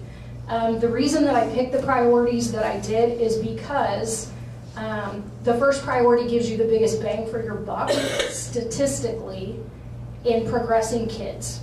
So the first thing is assessment, and so overall, if you hone in on your assessments, your students are more likely to get better results quicker if you focus on assessment. If you focus on your teaching, that's where a lot of people tend to focus, but that can be so big with the scope and sequence and starting in the middle of the year. It gets super complex. And then if your kids score well, you really don't know where the teaching mattered and where it didn't. So it's a little bit more of a shot in the dark. With assessments, the reason that it's important is that accuracy and fidelity, that's the biggest win for your APR. So what I mean by accuracy is that they are aligned to the standards and the curriculum resources are being used as they're supposed to be used. One of the things that I know I was guilty of, and as a teacher, it's super easy to fall into, is you run out of time. Like you schedule days and maybe you have a bunch of kids sick, and so you move some things around, and so you're always trying to play catch up. When you do that, you look at your overall lesson plan or scope and sequence, and you have to pick what to keep and what to toss out. It's really easy to toss out the student work, which can lead us to that higher DOK level, and hang on to the things that are quicker to get through. And so the accuracy of that is really making sure that you are teaching all parts of the curriculum that we have in line to get kids to that higher DOK. Fidelity is just making sure that you are teaching what you're supposed to be teaching at the time that you are supposed to be teaching it. APR scores absolutely fall apart when your building level assessment fidelity is weak. So by building level assessments, I think that Dr. Harris talked about formative strategies that they're working on in their building. Like I've showed you STAR evidence before on the STAR assessment. That is more of a benchmark assessment that's like over a giant chunk of time, and it's really hard to go in and change your instruction to make a difference once every 3 months, because you may have lost a lot of kids on the way in that 3 months. Rapid improvement starts with assessment, and so I went over this with principals, and I gave them a to-do list. And their first to-do was, I said, I want to see your assessments. Like, I just want to see the types, I want to see what we need to work on. And they all freaked out because they were afraid they were going to disappoint me. And they were like, I don't know that we have, I'm like, that's fine. I just throw it all in there so that we know where to start. So we are starting with really just a simple 5-question formative so that a teacher can write their own assessment or pull ChatGPT or from any other things that are aligned to a standard to quickly assess kids where they're at, and then be able to change their instruction like the next day so that a kid is getting what they're supposed to have. I call these the moves, and these are really the steps in achieving the things that we're supposed to. Principals were tasked with creating assessment calendars. So this is a practice in place so that a principal knows when they're having a PLC meeting, hey, I noticed you just gave this assessment. How did the kids do? Let's take a look at like where they're at. Just so everyone's on board. How often kids are assessed is another thing. What we were finding is that we did not assess kids nearly enough. I think overall education has led us to believe that a test day is a giant test that you give a kid that takes the whole hour or a significant amount of time. You grade it, you throw a grade in the grade book, and then you give it back to the kid, and then you move on with the lesson. So really what I'm talking about are those quick formatives, quick insight into where your kids are at so that you can kind of, you don't move on through the scope and sequence and leave kids behind. You stop what you're doing, offer interventions, some of the small group work that Dr. Harris was talking about, to meet a kid where they're at as soon as you know they don't get it. Does that make sense? I think that also what I gave you was a protocol for unpacking a question. I saw a need for it was my understanding, my best guess, that when a kid approached a difficult question on the MAP test or on the EOC, they read the question, and if they didn't immediately know the answer, they gave up and made a guess, just from the work that I had seen them do in the classroom. So I looked for an assessment protocol that I liked. What I wanted was something to systematically teach a kid how to approach a question. So like, I don't get this question, how do I break it apart to better understand it or to make a better guess? They didn't have anything out there. There wasn't really a data research thing out there. So I made up 3 of them, sat 3 different ones together, put the principals in a room and said, I want you to choose the one that best represents your building. This never happens, but they all chose the same one, like in all 5 buildings, luckily. So a little bit about this relaxed protocol.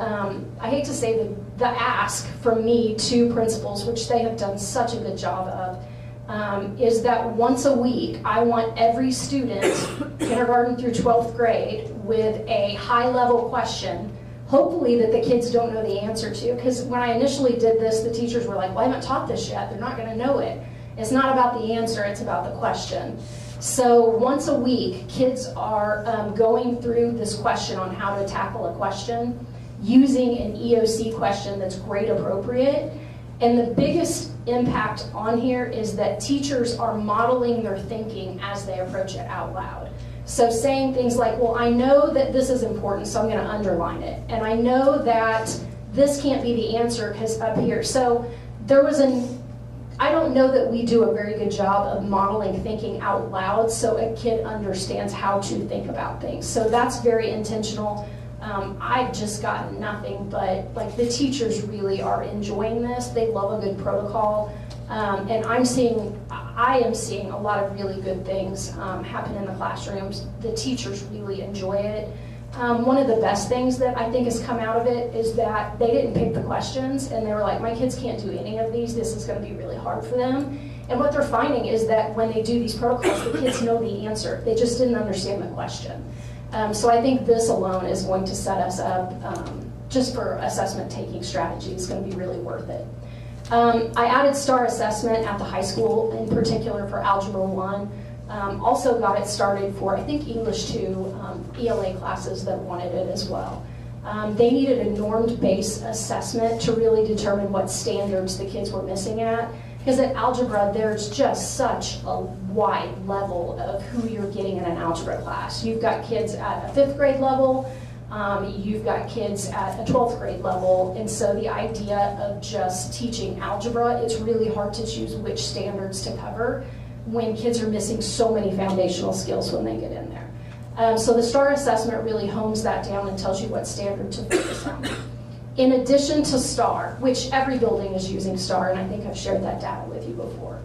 In addition to STAR, I wanted to, really it started with Algebra 1. I wanted to get students something for Algebra 1 to where they could attack at wherever they were at their level, the next skills in order to progress them as quickly as possible. So in speaking with the IXL representative, which SPED had already adopted it, Kristen has a lot more money than I do though, so she gets to spend it more often. But I spoke with the representative and I said, hey, it's middle of the year, can I do a pilot for this? And she said, not only will I give you, she said I can give you 500 licenses per building. And so unfortunately that doesn't cover everyone at the high school, but it does put us in a good opportunity to cover a lot of kids. So every building is using IXL. The purpose of IXL is it almost gamifies standards where the kid is at, and it sets goals for them at mastery level. So while a teacher is working with a group of 4 or 5 kids, before it was really easy for the other kids to be completely off task and looking for books a lot of time or just wasting a lot of time. Now they're super into this program where the entire time while a teacher, I don't want to say is moving away from them, but I need that teacher focus on a small group to move them forward. Now the rest of the kids are being able to work in IXL. I also did a survey on our last AMI day, and like 70% of our teachers used IXL as like send home work, so it was super intentional and could move everybody forward. The next thing on there was retesting students for clean data. I was noticing that in meetings, a lot of times teachers would say, you know, this is a score, but I don't believe that. I don't think that accurately. I'm like, well, throw that test question out and reassess them. So really, that was just giving them permission to make sure they had clean data. There were a lot of opportunities, a lot of instances, particularly at the secondary level, where kids just would never take the test, or a kid was gone for several weeks, or even if a kid was gone for 1 week, it got away from them, and it's like they just hadn't assessed enough. So really requiring that every student assesses during those STAR assessments in IXL, just to make sure we have some data to make some choices on. Again, I talked about implementing the MAP and the EOC test-like question using that relaxed protocol and targeted small group instruction based on a lot of the data that I showed you today. The second thing in phase 1 was to identify your APR movers. We have enough data in STAR to tell us where the kids are in progression and how they will assess on the MAP test if they were to take it now. So it will actually tell you if the kid tested right now, they would be below basic or proficient, and it's really, really accurate. So being able to look at all of the data that a kid has, identify the kids that are almost ready to move to, from a basic to a proficient level. And be able to take that group of kids, once they're identified, and really being able to target specific standards to them to try to get them to move over there. I absolutely do not like to play the testing game. I think education is a bigger deal than just taking a test. I just want to go on record of saying that. The state holds us accountable on how many kids we can move from one level to the other. And so unfortunately that's a game that I have to play now more than ever based on the situation that we're in. Again, have had like huge movement from teachers and principals. They've jumped on board and have just done a very good job. The moves in this is utilizing our assessment tools to predict mastery and identify gaps. At the elementary level, I've seen them doing this during their PLC time. Look at current interventions for each students and really assigning the appropriate intervention. Targeted small group interventions. A lot of teachers are using flexible time, meaning like Tracy, if you have some kids and we're going to flip-flop, I'll take your low kids, you take my high kids. So they're doing some really creative things to try to meet the needs of some of those smaller groups. This is really kind of a new concept. One of the things that I had seen particularly at the elementary level was they would put a kid on an intervention for 4 weeks. They may have mastered it after 3 days or maybe after 5, but we were only looking at it just based on time, how often we can move them. So the idea of a 2 to 3 micro intervention is just pick a standard, work with a small group of kids, try to master this. Once they've mastered it, move on to the next thing. So that should be moving our kids across the progression a lot quicker. Reassess after interventions using a quick formative check. You don't need a specialized test that I pay money for in order to determine if your kid is ready to move on. You can use your teacher brain and be like, I feel like they've mastered it and moving on. Again, I think a lot of this was giving them permission to move quickly and listen to the kids. Attendance is always going to be an issue. I think we talked about the high school was at 78%. There's only so much that teachers can do with kids that show up. There's only so much that they could do with kids who are chronically absent. So I realize it's flu season and there's a ton of kids that are at home with the flu, a ton of teachers at home with the flu. But overall, we have to have like the help of community and parents and getting kids here so that they can learn. This is principal support again. Quality of instruction equals quality outcomes and high stakes assessment, and I can't do any of this work without the support of all of the principals. Principals are conducting guided walkthroughs right now, checking for some of these things in place, and it's not an I gotcha moment, it's how do I get you some help. If you need help with an exit ticket, how can I help you write those? This literally is about getting teachers all of the support and all of the help that they need so that they can put some of these things quickly into place. Principals are supposed to be looking for bell-to-bell teaching. There are a lot of wasted minutes in the day in getting ready and getting settled and not moving through your lesson a lot. So making sure that bell-to-bell teaching, they were to create a walkthrough schedule to make sure that these walkthroughs were happening. They were to assist any teacher that was in need of support, like I said. They were supposed to go in and make sure that the curriculum is being taught. The resources that we have approved are the resources that they're using, or when they're not, the teacher has a really good reason to do that, and we can add that to our curriculum. They were supposed to be looking for exit tickets, and they are currently using PLC time. I went all protocols this year instead of instructional strategies. The third and final protocol that we introduced was an assessment review protocol to kind of help them determine which kids should move and which kids should stay. Phase 2 is the APR sprint. So this is after that first 90 days, and that's intentionally preparing students to be successful and make sure every learning opportunity matters. These are the things like test-taking strategies. Teachers were to create, are going to, this hasn't happened yet, create weekly student goals. to try to get them to move. When you have a student set a goal, they're more likely to achieve it than if a teacher sets it for them.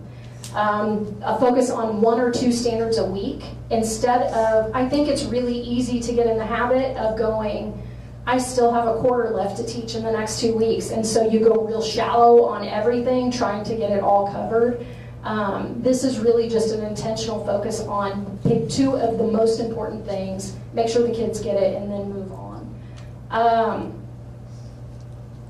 Formative quick checks, like I talked about, creating a student sprint intervention schedule. Again, this is an all hands on deck situation where the teachers are going to be helping one another to see if we can get the kids as much information as we can before the MAP and EOC test.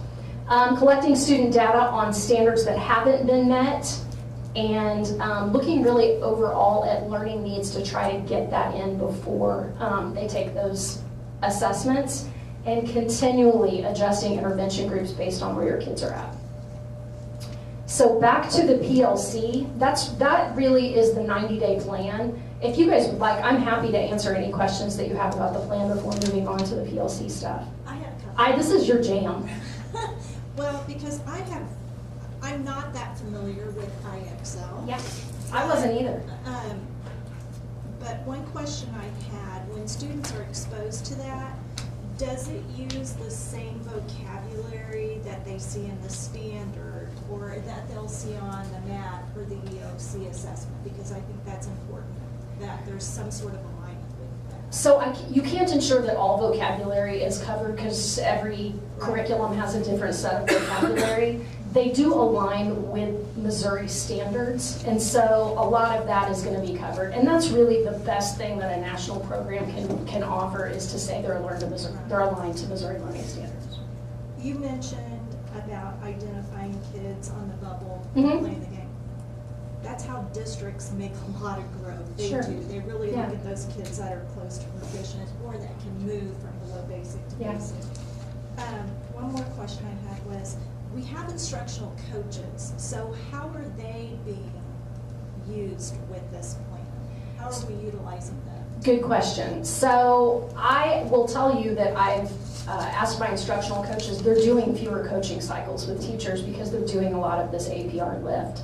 All of the EOC questions and the MAP-like assessments that are being offered, the instructional coaches took the time to do that for teachers. I didn't want to take any instructional time away from teachers when kids need instruction. So I didn't want them stressed out and having to create these questions on their own. So the instructional coaches have done all of that. In addition, it's not just the principals doing these walkthroughs to offer support, the instructional coaches. Like I said, it's very much an all hands on deck getting these kids ready. They very much understand the assignment, and I think that they've been, like I said, changing in the middle of the year is incredibly stressful and it's incredibly demanding. And so the ICs are really, really utilized as a thought partner and support for the principal right now. More so than, I don't want to say I have allowed them to be, but I think that the job warrants it right now. We're pulling away from some of those coaching cycles to focus on the academic need of scoring higher in APR. Are they being utilized with like some of these small groups of students? Because instructional coaches many times are some of our strong teachers that move into that position. Mm-hmm. So are they able to work with students so that we can? I would say their plate is so full that they're not working with a lot of students. However, our specials teachers are all being pulled in doing small group work. It is my favorite thing to do to go to Lewis and see go to Elkhorn and see the PE teacher working with a group of kindergartners on vocabulary. It's my favorite thing. So they are utilizing, I think, working the small groups in that way, if that makes sense. Okay, that's it. Those are so far, those are the only questions I have. What would it cost for our district to have licenses for every student with the IXL? Outside of the trial, it's $78,000. Okay, and then are you earmarking this money for me next year? Okay. And because it seems like you're doing a lot of things right now, so there are a lot of different levers that you're pulling, Yeah. to try to make the largest impact. Other than increased scores, like how are you going to measure that IXL was a key component for the driver of the success to justify the cost? So that's a hard one, because if I would have implemented it at the beginning of the year, I think it would be easier to measure the effectiveness of IXL. I don't think it's fair to IXL to judge it based on starting it in January. So there are some things that I can pull. It will tell you the number of standards that have been mastered by a kid, and it will tell you like this kid has mastered this many more standards on their own, which is great information. I just had this conversation with Dr. Bullimore and the principals.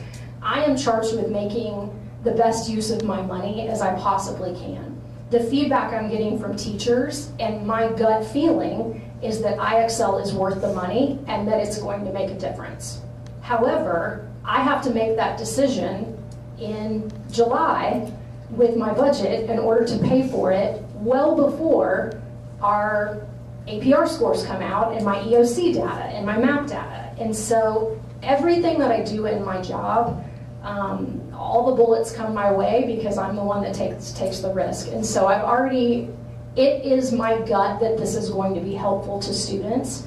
I think even just simply used opposite small group time, it's going to make a big impact. In particular, like I said, utilizing algebra, freeing up some of those teachers so they can work with kids in small groups on the same thing and not have to worry about kids getting off task. So that's a hard one for me to answer because we've been doing it for a month, if that. It's been a couple weeks. Yeah, I will tell you about it at the end of next year. Well, I think teacher feedback too. Yeah, the teachers have really enjoyed it. I'm hearing from principals that it's making a difference. If you want to hear about IXL, go talk to Amy Brinker over at Lewis. She is going to sell the product. I've never seen a teacher happier with me. Like, she's my #1 fan because of IXL. So. And while we may not have the APR scores until too late. Sure. To make that decision, we will see if some of our STAR assessments or other things like that we're doing on the regular. So it's excellent that you said that. That's actually what I'm charging principals and instructional coaches with. Is I said I need whatever data you can convince me that this is working. And so we will have the beginning of the year. We will have a reading and a math score that's within that time frame to be able to look at growth. Now, was the growth because of IXL or was the growth because of really quality teaching? I don't know, but I can look at a different cohort the year before and look at growth. Again, there's no way to get really clean data. What I have found is if I can't find a really good number to something, if I can't make a decision based on a piece of data or if it's unavailable, I just ask teachers. Like, they have the best insight to this is working or this is not working. So yeah, that's a tricky one. You said we don't assess students, and that was something that you said. I have elementary level students, and I feel like they're being assessed all the time. With the big ones. So by assessment, I think that's really easy to fall into the category of an assessment is an all-day test. When I say assessment, I mean you should be able to give a kid 2 to 3 questions to know if they get it or not. So I think especially at the elementary level, they just don't have those small assessments written. And I think they get in the habit of not trusting themselves to write a question when they are the expert in the classroom. They never question STAR data, or they never question like an IXL coding device that spits out a number. What I want to see them do more often is at a small group table, I know that I am working with you on long vowel sounds, and once you get it, I can tell at the small group table. Like that is an assessment of learning, and then you know it and you move on. That's what I mean by we don't assess kids enough. We don't give them small bites to move them this far. We give them giant bites that are 3 months apart and then wonder why we lost kids along the way. I think that's a common problem in education. Good question. Just maybe related to Tracy's first question. Yeah. There's a lot up here. That's not a critique, but there's a lot up here, and you can dilute focus, right, when you try to do a lot of things. Yeah. Just a general question, like of the things that we've done so far, what would you consider is the most important? I think the work on assessments, I prioritize them based on need. What they love are the protocols and the things that are like systematically following, and I think those help. But I think the idea that I'm going to give assessments more often and I can write them very quickly. I know Dr. Harris, the principals have been working with this through their PLC meetings. The hardest part of all of this, knowing that you have to move a student, is to be able to identify where they currently are right now. If you give a kid a STAR assessment, they will give you a broad standard. But somewhere on that progression of learning the standard, you also have to say, because you're missing this standard, I'm going to start you here. Math, for example, if you don't have the foundational skills, you can't master the standard, but you really have to break it down. The only way to do that is really to give them a couple, 2-3 questions to find out, okay, I know that we need to start here with you. IXL helps with that also, but our teachers are perfectly capable of, I mean, they do that every day, assess a kid in real time and say, okay, you get it or you don't, you can move forward. And I know this seems like a lot, but they are very intentionally categorized and do this first, do this second. But it is a lot because it's a heavy lift too, yeah. Just to understand the timeline, the phase 1, 45 to 60 days, is that, would you consider that over? Where are we at on the, you mentioned phase 1 and phase 2. Yeah, I would say we're probably 45 days in. Okay. So I would say looking at, yeah, no, that's a fair question. So like, for the most part, I would say the majority of our buildings have started to identify those APR movers. Is that what you're asking? Yeah, I was just trying to get, we're talking about a multi-phase plan. Yeah. Like where, are we on phase 2 now, or are we still wrapping up So phase 1? I am patiently awaiting completion of phase 1. They still have a little bit more time. I don't want to push them harder and faster than they need to, but I would say for the most part, with the exception of maybe a few pockets, they are where they're supposed to be. I cannot stress this enough. Like, this is just my best guess at what is going to solve a giant problem.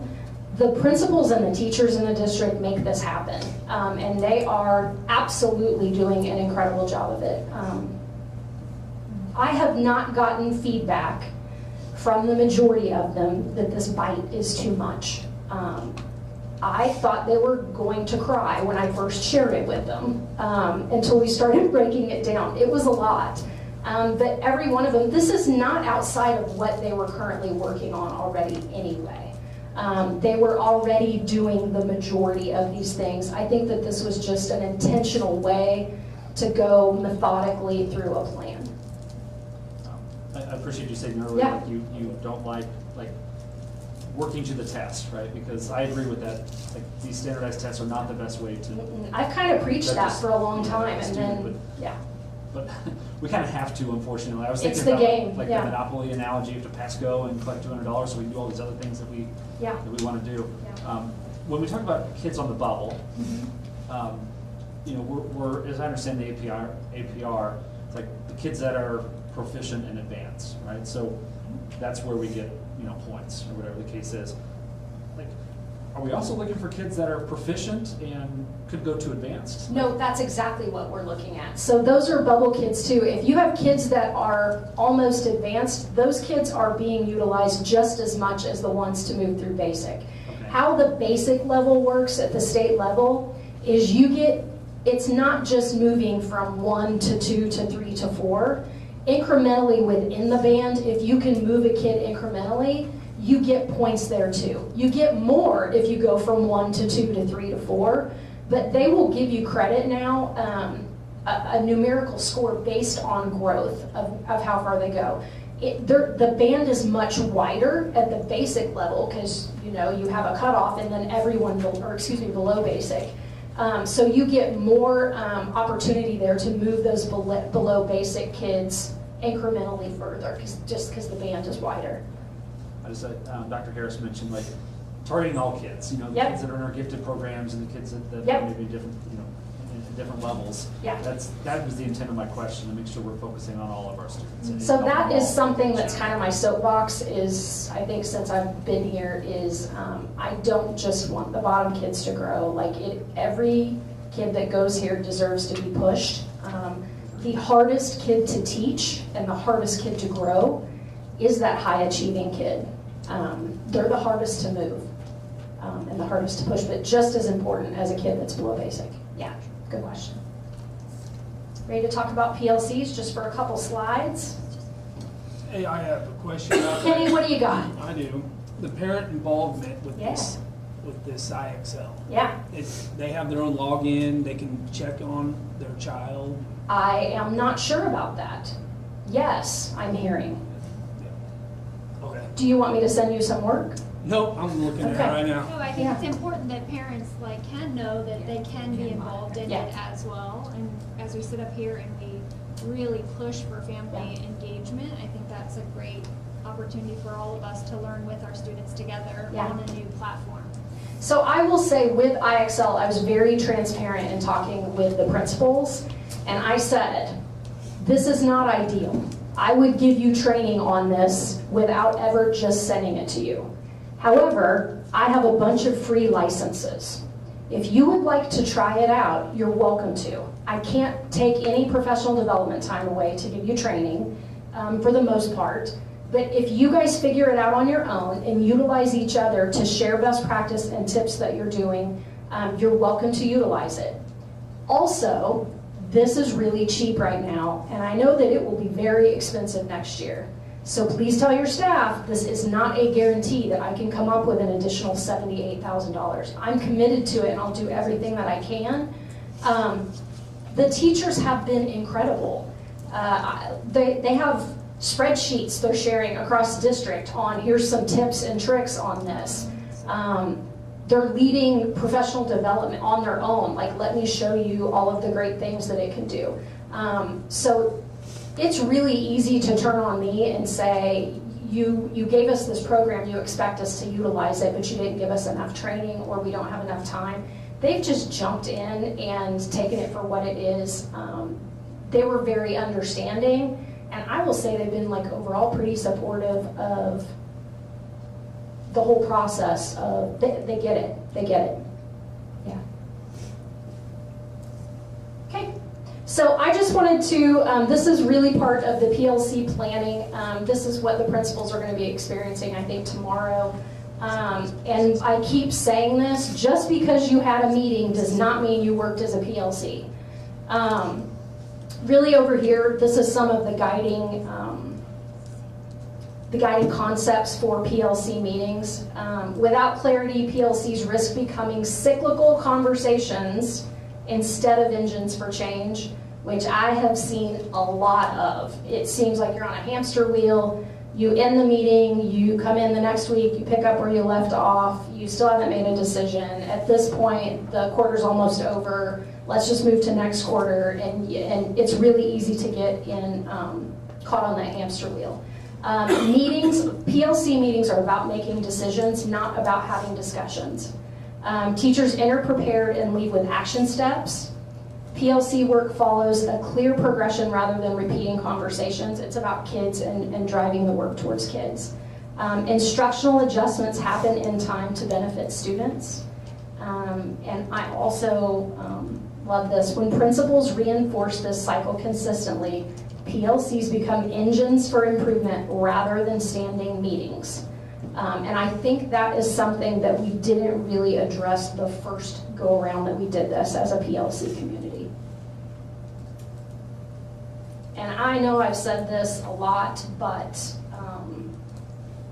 everyone understands that this is time sensitive, and principals and teachers are just rallying together and doing the work.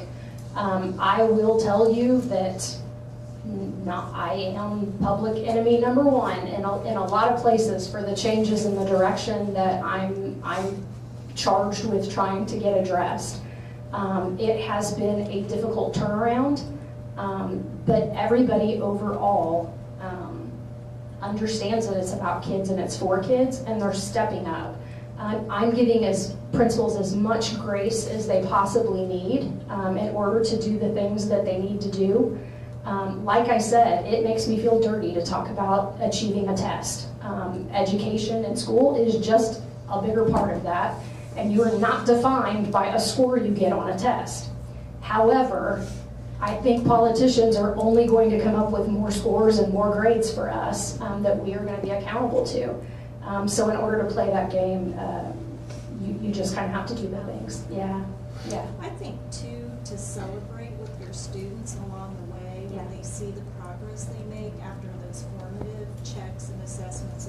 I think that's probably the most important thing to me, because then it builds their confidence, their testing stamina, which leads to these bigger tests. I agree 100% with that, because when my kids come home with a Post-it note with a number and then a higher number, and I say, I don't know what the number means except for one's higher than the next, I hope that means it's good, you know, but I mean, naturally it is, but they are setting their own goals. I love it. And that's what I wanted them to do. Getting excited to share with us at home about it.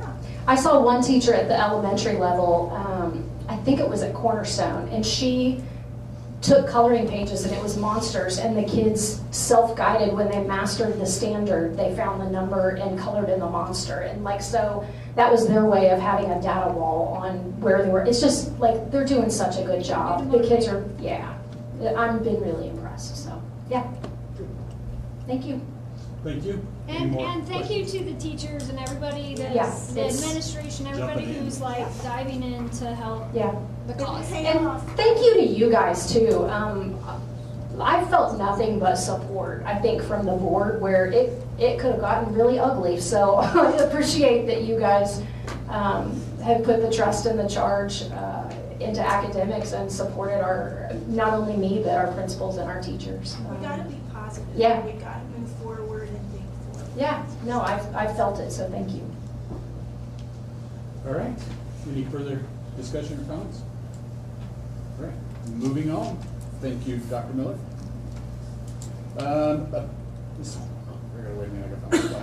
Approval of the athletic supervision stipend. Mr. Gilkey.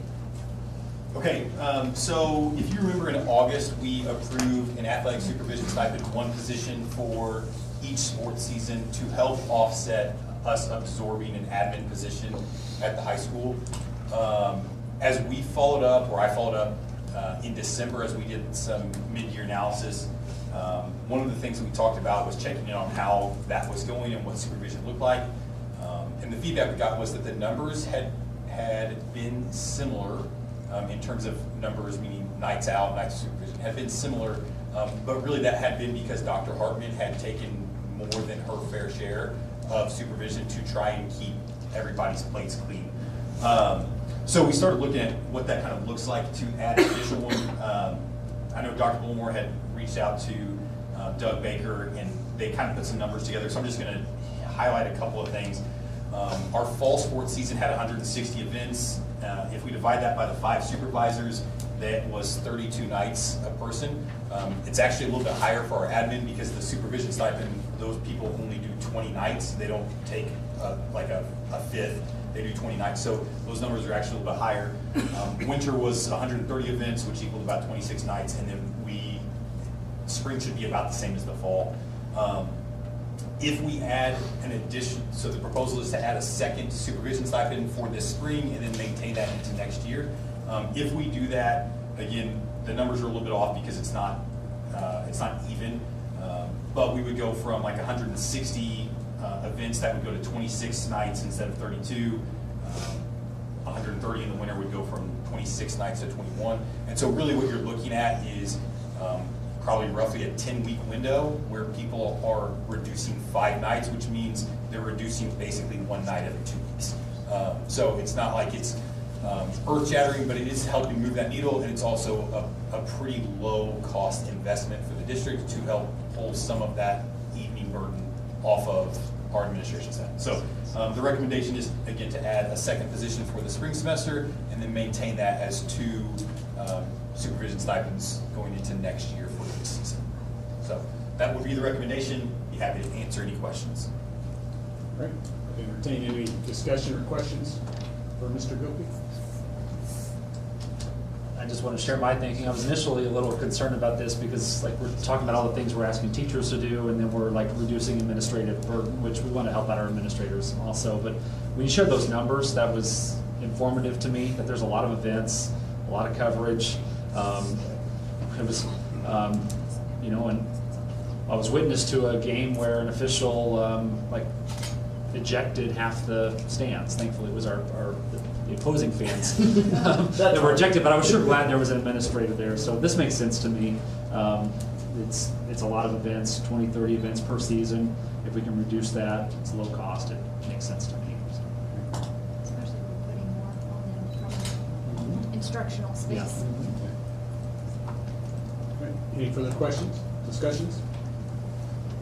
All right, hearing none, I'd entertain a motion to approve the athletic supervision stipend as presented by Mr. Gilpey. So moved. First by Brett. Second. Second, Tracy. Yep. Any further questions? Hearing none, all those in favor? That passes 6-0. Thank you, sir. All right, swinging back up around, now we'll look at approval of the administrative intern position. Okay, so I've got a proposal for the, I would say, creation of an administrative intern position. To be clear, like from the outset, this is, when we talk about our, from a human resources perspective, when we look at our full-time equivalent of employees, this is shifting a position, so it's not creating a new position in terms of budget. It is shifting a position that currently is split between a teaching position and some administrative positions. So the purpose of this is to create a position that we can put focused effort and energy in the development of leadership capacity, to try and make sure that we are being proactive in leadership development, so that when we have openings, that we've done all the things necessary for people to step into those roles. One of the things that we've had discussion about and I think recognize is the job, when you move in administration from assistant principal to principal and principal into a central office role, whatever that is, there's a steep learning curve. But for assistant principal to principal, that position at assistant principal especially is so much based on discipline that we have things that we would like to try to instill in people before they step into those roles, because the opportunity to learn once you're an assistant principal and managing discipline the majority of your time, it's difficult to get some of the leadership development that you need at that point. So that's the proposal, is to add one position. We've had discussion coming out of strategic planning. We would like to see a leadership development program that I think casts a wider net across the district and gets more people involved. But currently this was as a proposal to identify individuals and pour into specific individuals and grow leadership capacity to help serve our buildings in the future. So again, that would be the recommendation for next year. Happy to answer any questions on that. All right, any questions, discussions? I don't know that I have a question, but I feel like the timing of this feels off. We sit up here and we talk about the importance of the budget. We talk about the refined focus on instructional space. And even though we're not adding headcount, we are shifting away from the classroom and moving it up top. And I also appreciate and understand the importance of building bench strength and a program that does help develop for our future admins. I think the timing feels off to me, and I wish that the board would look at it in a way that it would be for something that's a larger program that could support more people, not just one position. And in the current climate, I think we need to focus on instructional support, and if we're going to shift resources and money, we need to shift it into the instructional space. I think that's a legitimate concern and one that we had discussion about as a cabinet. I would say Dr. Miller and I had our most spirited conversation centered around that very argument. I think, so I'll try to provide some context just in my line of thinking and to try to be as succinct as possible. So I'm going to pull in some economic terms, not in terms of economic meaning like our finances, but like economic theory. And so the first thing for me is the idea of we are, as a cabinet, and Dr. Miller and I work super closely together on our end goal being the same, which is moving kids forward, right? That we want to impact the education of our kids. And so for me, there is, the first thing is a macro versus micro view of how we do that. Micro meaning we're going to pour into the classroom at the most basic level. Macro meaning there are things in theory that we can do that are longer term investments that may not be seen in an individual classroom or group of classrooms right away. For me, theoretically, both of those things are necessary to have an efficient and well-functioning school district. We have to do things on a micro level. We also have to do things on a macro level that are big picture. So for me, I'm like, the first step of this is this a macro issue that moves the needle, right? And so for me it is. So the next thing I look at is scarcity. That is, we have unlimited or infinite wants and needs and desires and finite resources, right? There's only so many things that can go around. And so the next thing for me is then in economics what's opportunity cost, which is every place I put one resource, it costs me an opportunity to put that resource somewhere else. And so for me, like in line of thinking, it's not, am I taking away resources from instruction? It is, we have an end goal in mind. And for me, it takes both a macro, big picture, long-term development and micro, immediate, short-term things to get there. So for me, it's not like robbing Peter to pay Paul. It is both of those things are necessary to be well-functioning.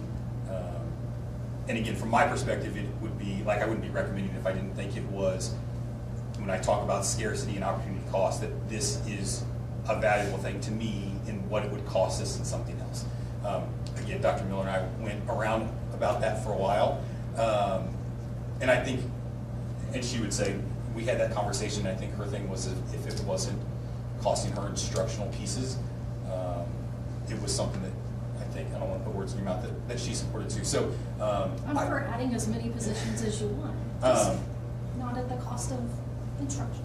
Yeah. So I get, just think with the funding situation that continues to be brought up on all fronts, it feels a little premature at this time for myself. Yeah, no, like I said, I think that's a fair thing. I was just trying to maybe provide some perspective on where it was. I think it's important. I do think it's important. I think we need to get there.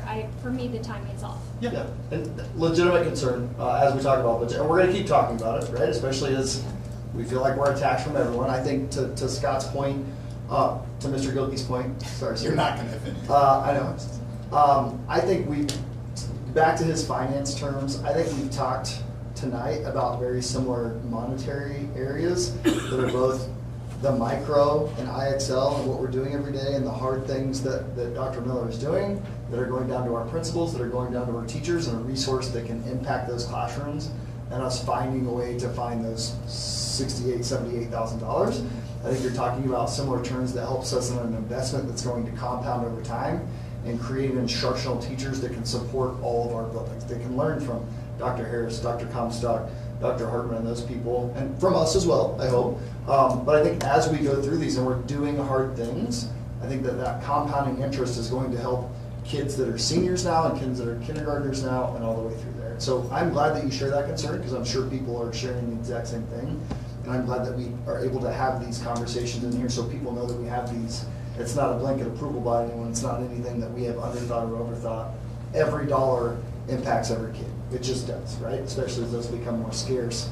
I think what we're trying to balance is what are the hard things and the good things that academics is doing and trying to do something with IXL that impacts every single day right now and trying to do something that can help our district in the future with future leadership and future instructional practices. So I think that was very well put. And And support some of the things. I think we can, I also think there's an opportunity to get there in a different way too. Just not necessarily just the one option that was provided and put in front of us, but that's what's put in front of us for us to vote on today. And it's important. What you want is important. I support all of it. I just feel like the one option and the timing feels off to me. I did have a question Yeah. that I thought of too. Intern leads to believe that it's like a temporary, position. So when whoever would be in that position for the 26-27 year, then do we look at someone else then in the 27 to 28 school year? Is it going to be like a rotating internship? Yeah, I think the idea behind what turnover looks like for us, and also what we see come out of that position. Again, we've talked about coming out of strategic planning, what we would like to see is some type of leadership development system. And so what we have in that system and other potential candidates to move into those, all of those things will play a factor. So I think it's difficult for me to say definitively yeah, it's going to roll over year to year. Typically we have the turnover that I think that would likely make sense that we would have somebody, and I say we have the turnover that exists everywhere. That's not unique to us. I don't. That's just a thing, right? So I think in general, I would say we would likely have opportunities to see that person, whoever would be, moved into an admin role after a year, and someone else taking that position. Yeah. So sorry, Trey. But it's not. That intern position doesn't guarantee an admin position a year or 2 years from now, and they could end up back in the classroom. Correct. And so again, I think the focus for us is on leadership development and developing the capacity of leadership. This is a position that exists in other districts, and it looks different across districts, but we will see every year people applying from other districts that have been in this position for multiple years, which would typically indicate that there's a reason they're not moving into an admin role, right? I think for us it is, or for me it would be, if we found ourselves in that position, not allowing somebody to exist in that position, that we knew we weren't going to move into an admin. I think my intent was more, it's not a promise that you're going to be hired as an admin. Yeah, it is. You still got to earn it and be the best. Yeah, it's our job to develop that capacity, and if we get a person in there and recognize that that's not what we thought it was going to be, then it's our job to find that person a better position. Any further questions or discussion? All right, hearing none, I'd entertain a motion to approve the administrative intern position as presented by Mr. Cook. So moved. First by Darren. We have a second. Second by Jill. Further questions or comments?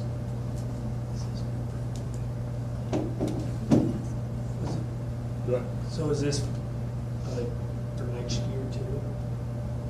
What is for next year? He's asking, is it something that they want to do every it's year? revolving every year? Is it Will like it come back to assessed the every same year? ones? Yeah. We'll revisit it every year. Revisit the person involved or the position? The position. Yeah, I think it would be something that we're going to evaluate the effectiveness of it. I think if we find that if it were approved and we found that it wasn't effective, it's not anything that is in concrete that we have to leave there.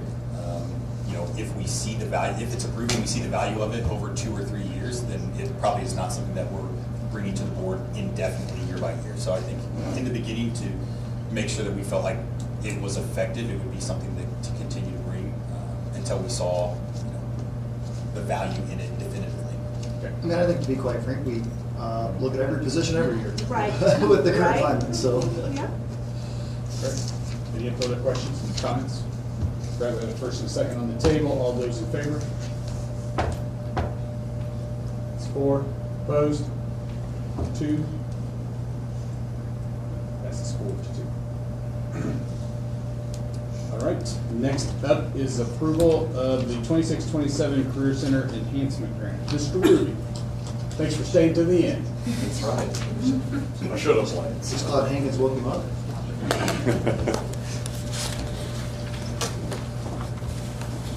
So last year came asking for the same things. One of the things that got brought up by the board was if we didn't get approved for the full amount of funding for the reimbursement, you guys asked that we would wait to break those purchases up.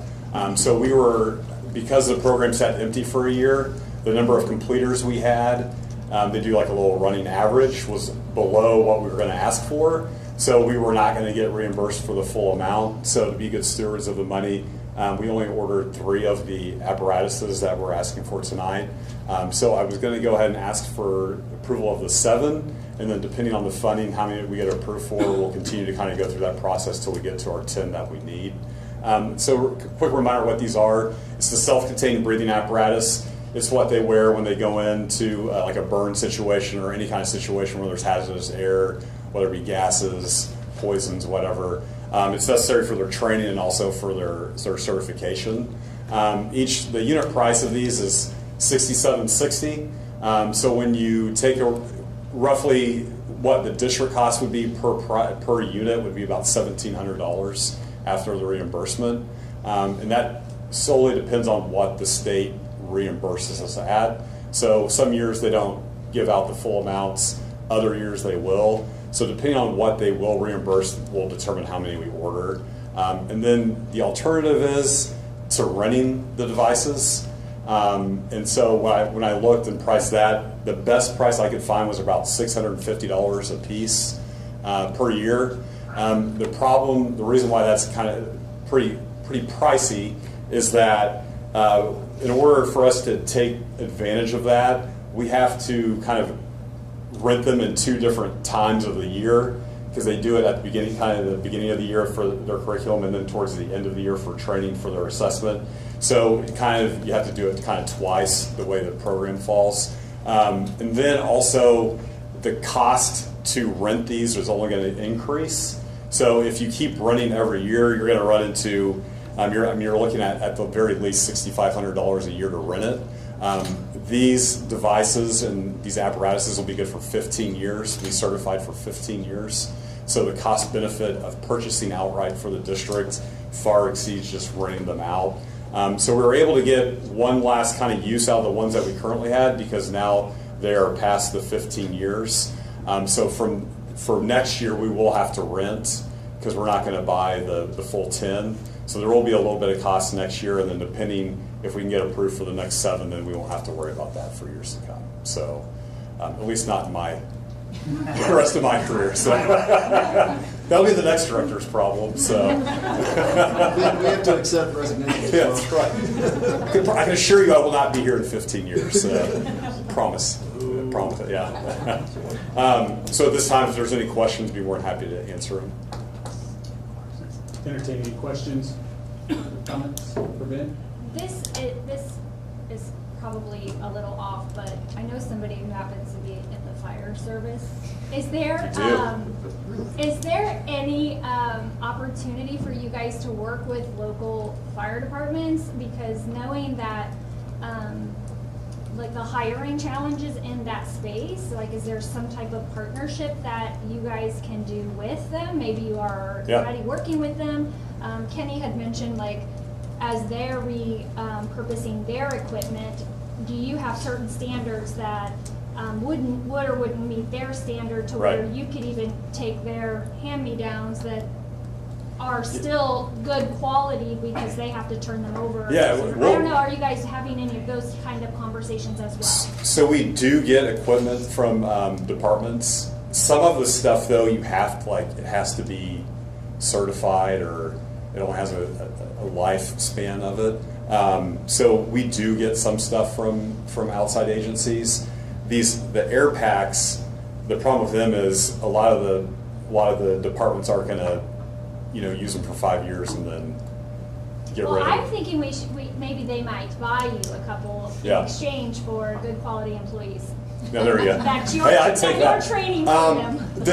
I would say that's a good. I mean, that's a good thought, but I don't think we're going to find. I mean, yes, them buying it, but I think, you know, if they, you know, taking advantage of this is also a big thing. It might asking them for something else. Does that make sense? You know, so I just wanted to see because the if there was enhancement grant thing, the only way we're able to take advantage of this is if the unit price is over $5,000. So when you get those things that are $4,000, then those don't apply or don't account for the enhancement grant. But yeah, we'll definitely reach out. We know some people. I might nudge There you somebody go. also. I've seen them a few times recently too. Yeah. Probably that. Sorry, Cameron. Right, any other? So you're saying if the state reimburses us full amount, we buy 7, it costs us 11,830. Correct. That'd be the cost of the district. So. Yeah, and if they only approve to buy. That's right. So budgeted this year was $67,600, and we're only going to buy 3. So that's money that we're not going to spend. Also, money we're not getting back, just so everyone knows. Yeah. It's a two-way street. All right, any further questions or comments for Mr. Ruby? All right, hearing none, all those in favor? Oh, I'm sorry. I knew I'd skip that one. Brad was a move to approve. Second. Jill was a second. Now, all those in favor? That passes 6-0. Thank you, guys. Thank you, Ben. All right, at this time, I would entertain a motion to return to closed session. No, yeah. Mr. President, I motion to return to closed session to consider personnel matters as allowed by revised statute of Missouri 610-21, 3 and 13, legal matters as allowed by revised statute of Missouri 610-21 and 1, and real estate matters as allowed by revised statute of Missouri 610-21, 2. Do we have a second? Second. Second is Darren. Brett? Yes. Tracy? Yes. Kenny? Yes. Jill? Yes. Darren? Yes. And myself, yes. All right, thank you guys for coming out tonight and sticking with us. Assume you're all going to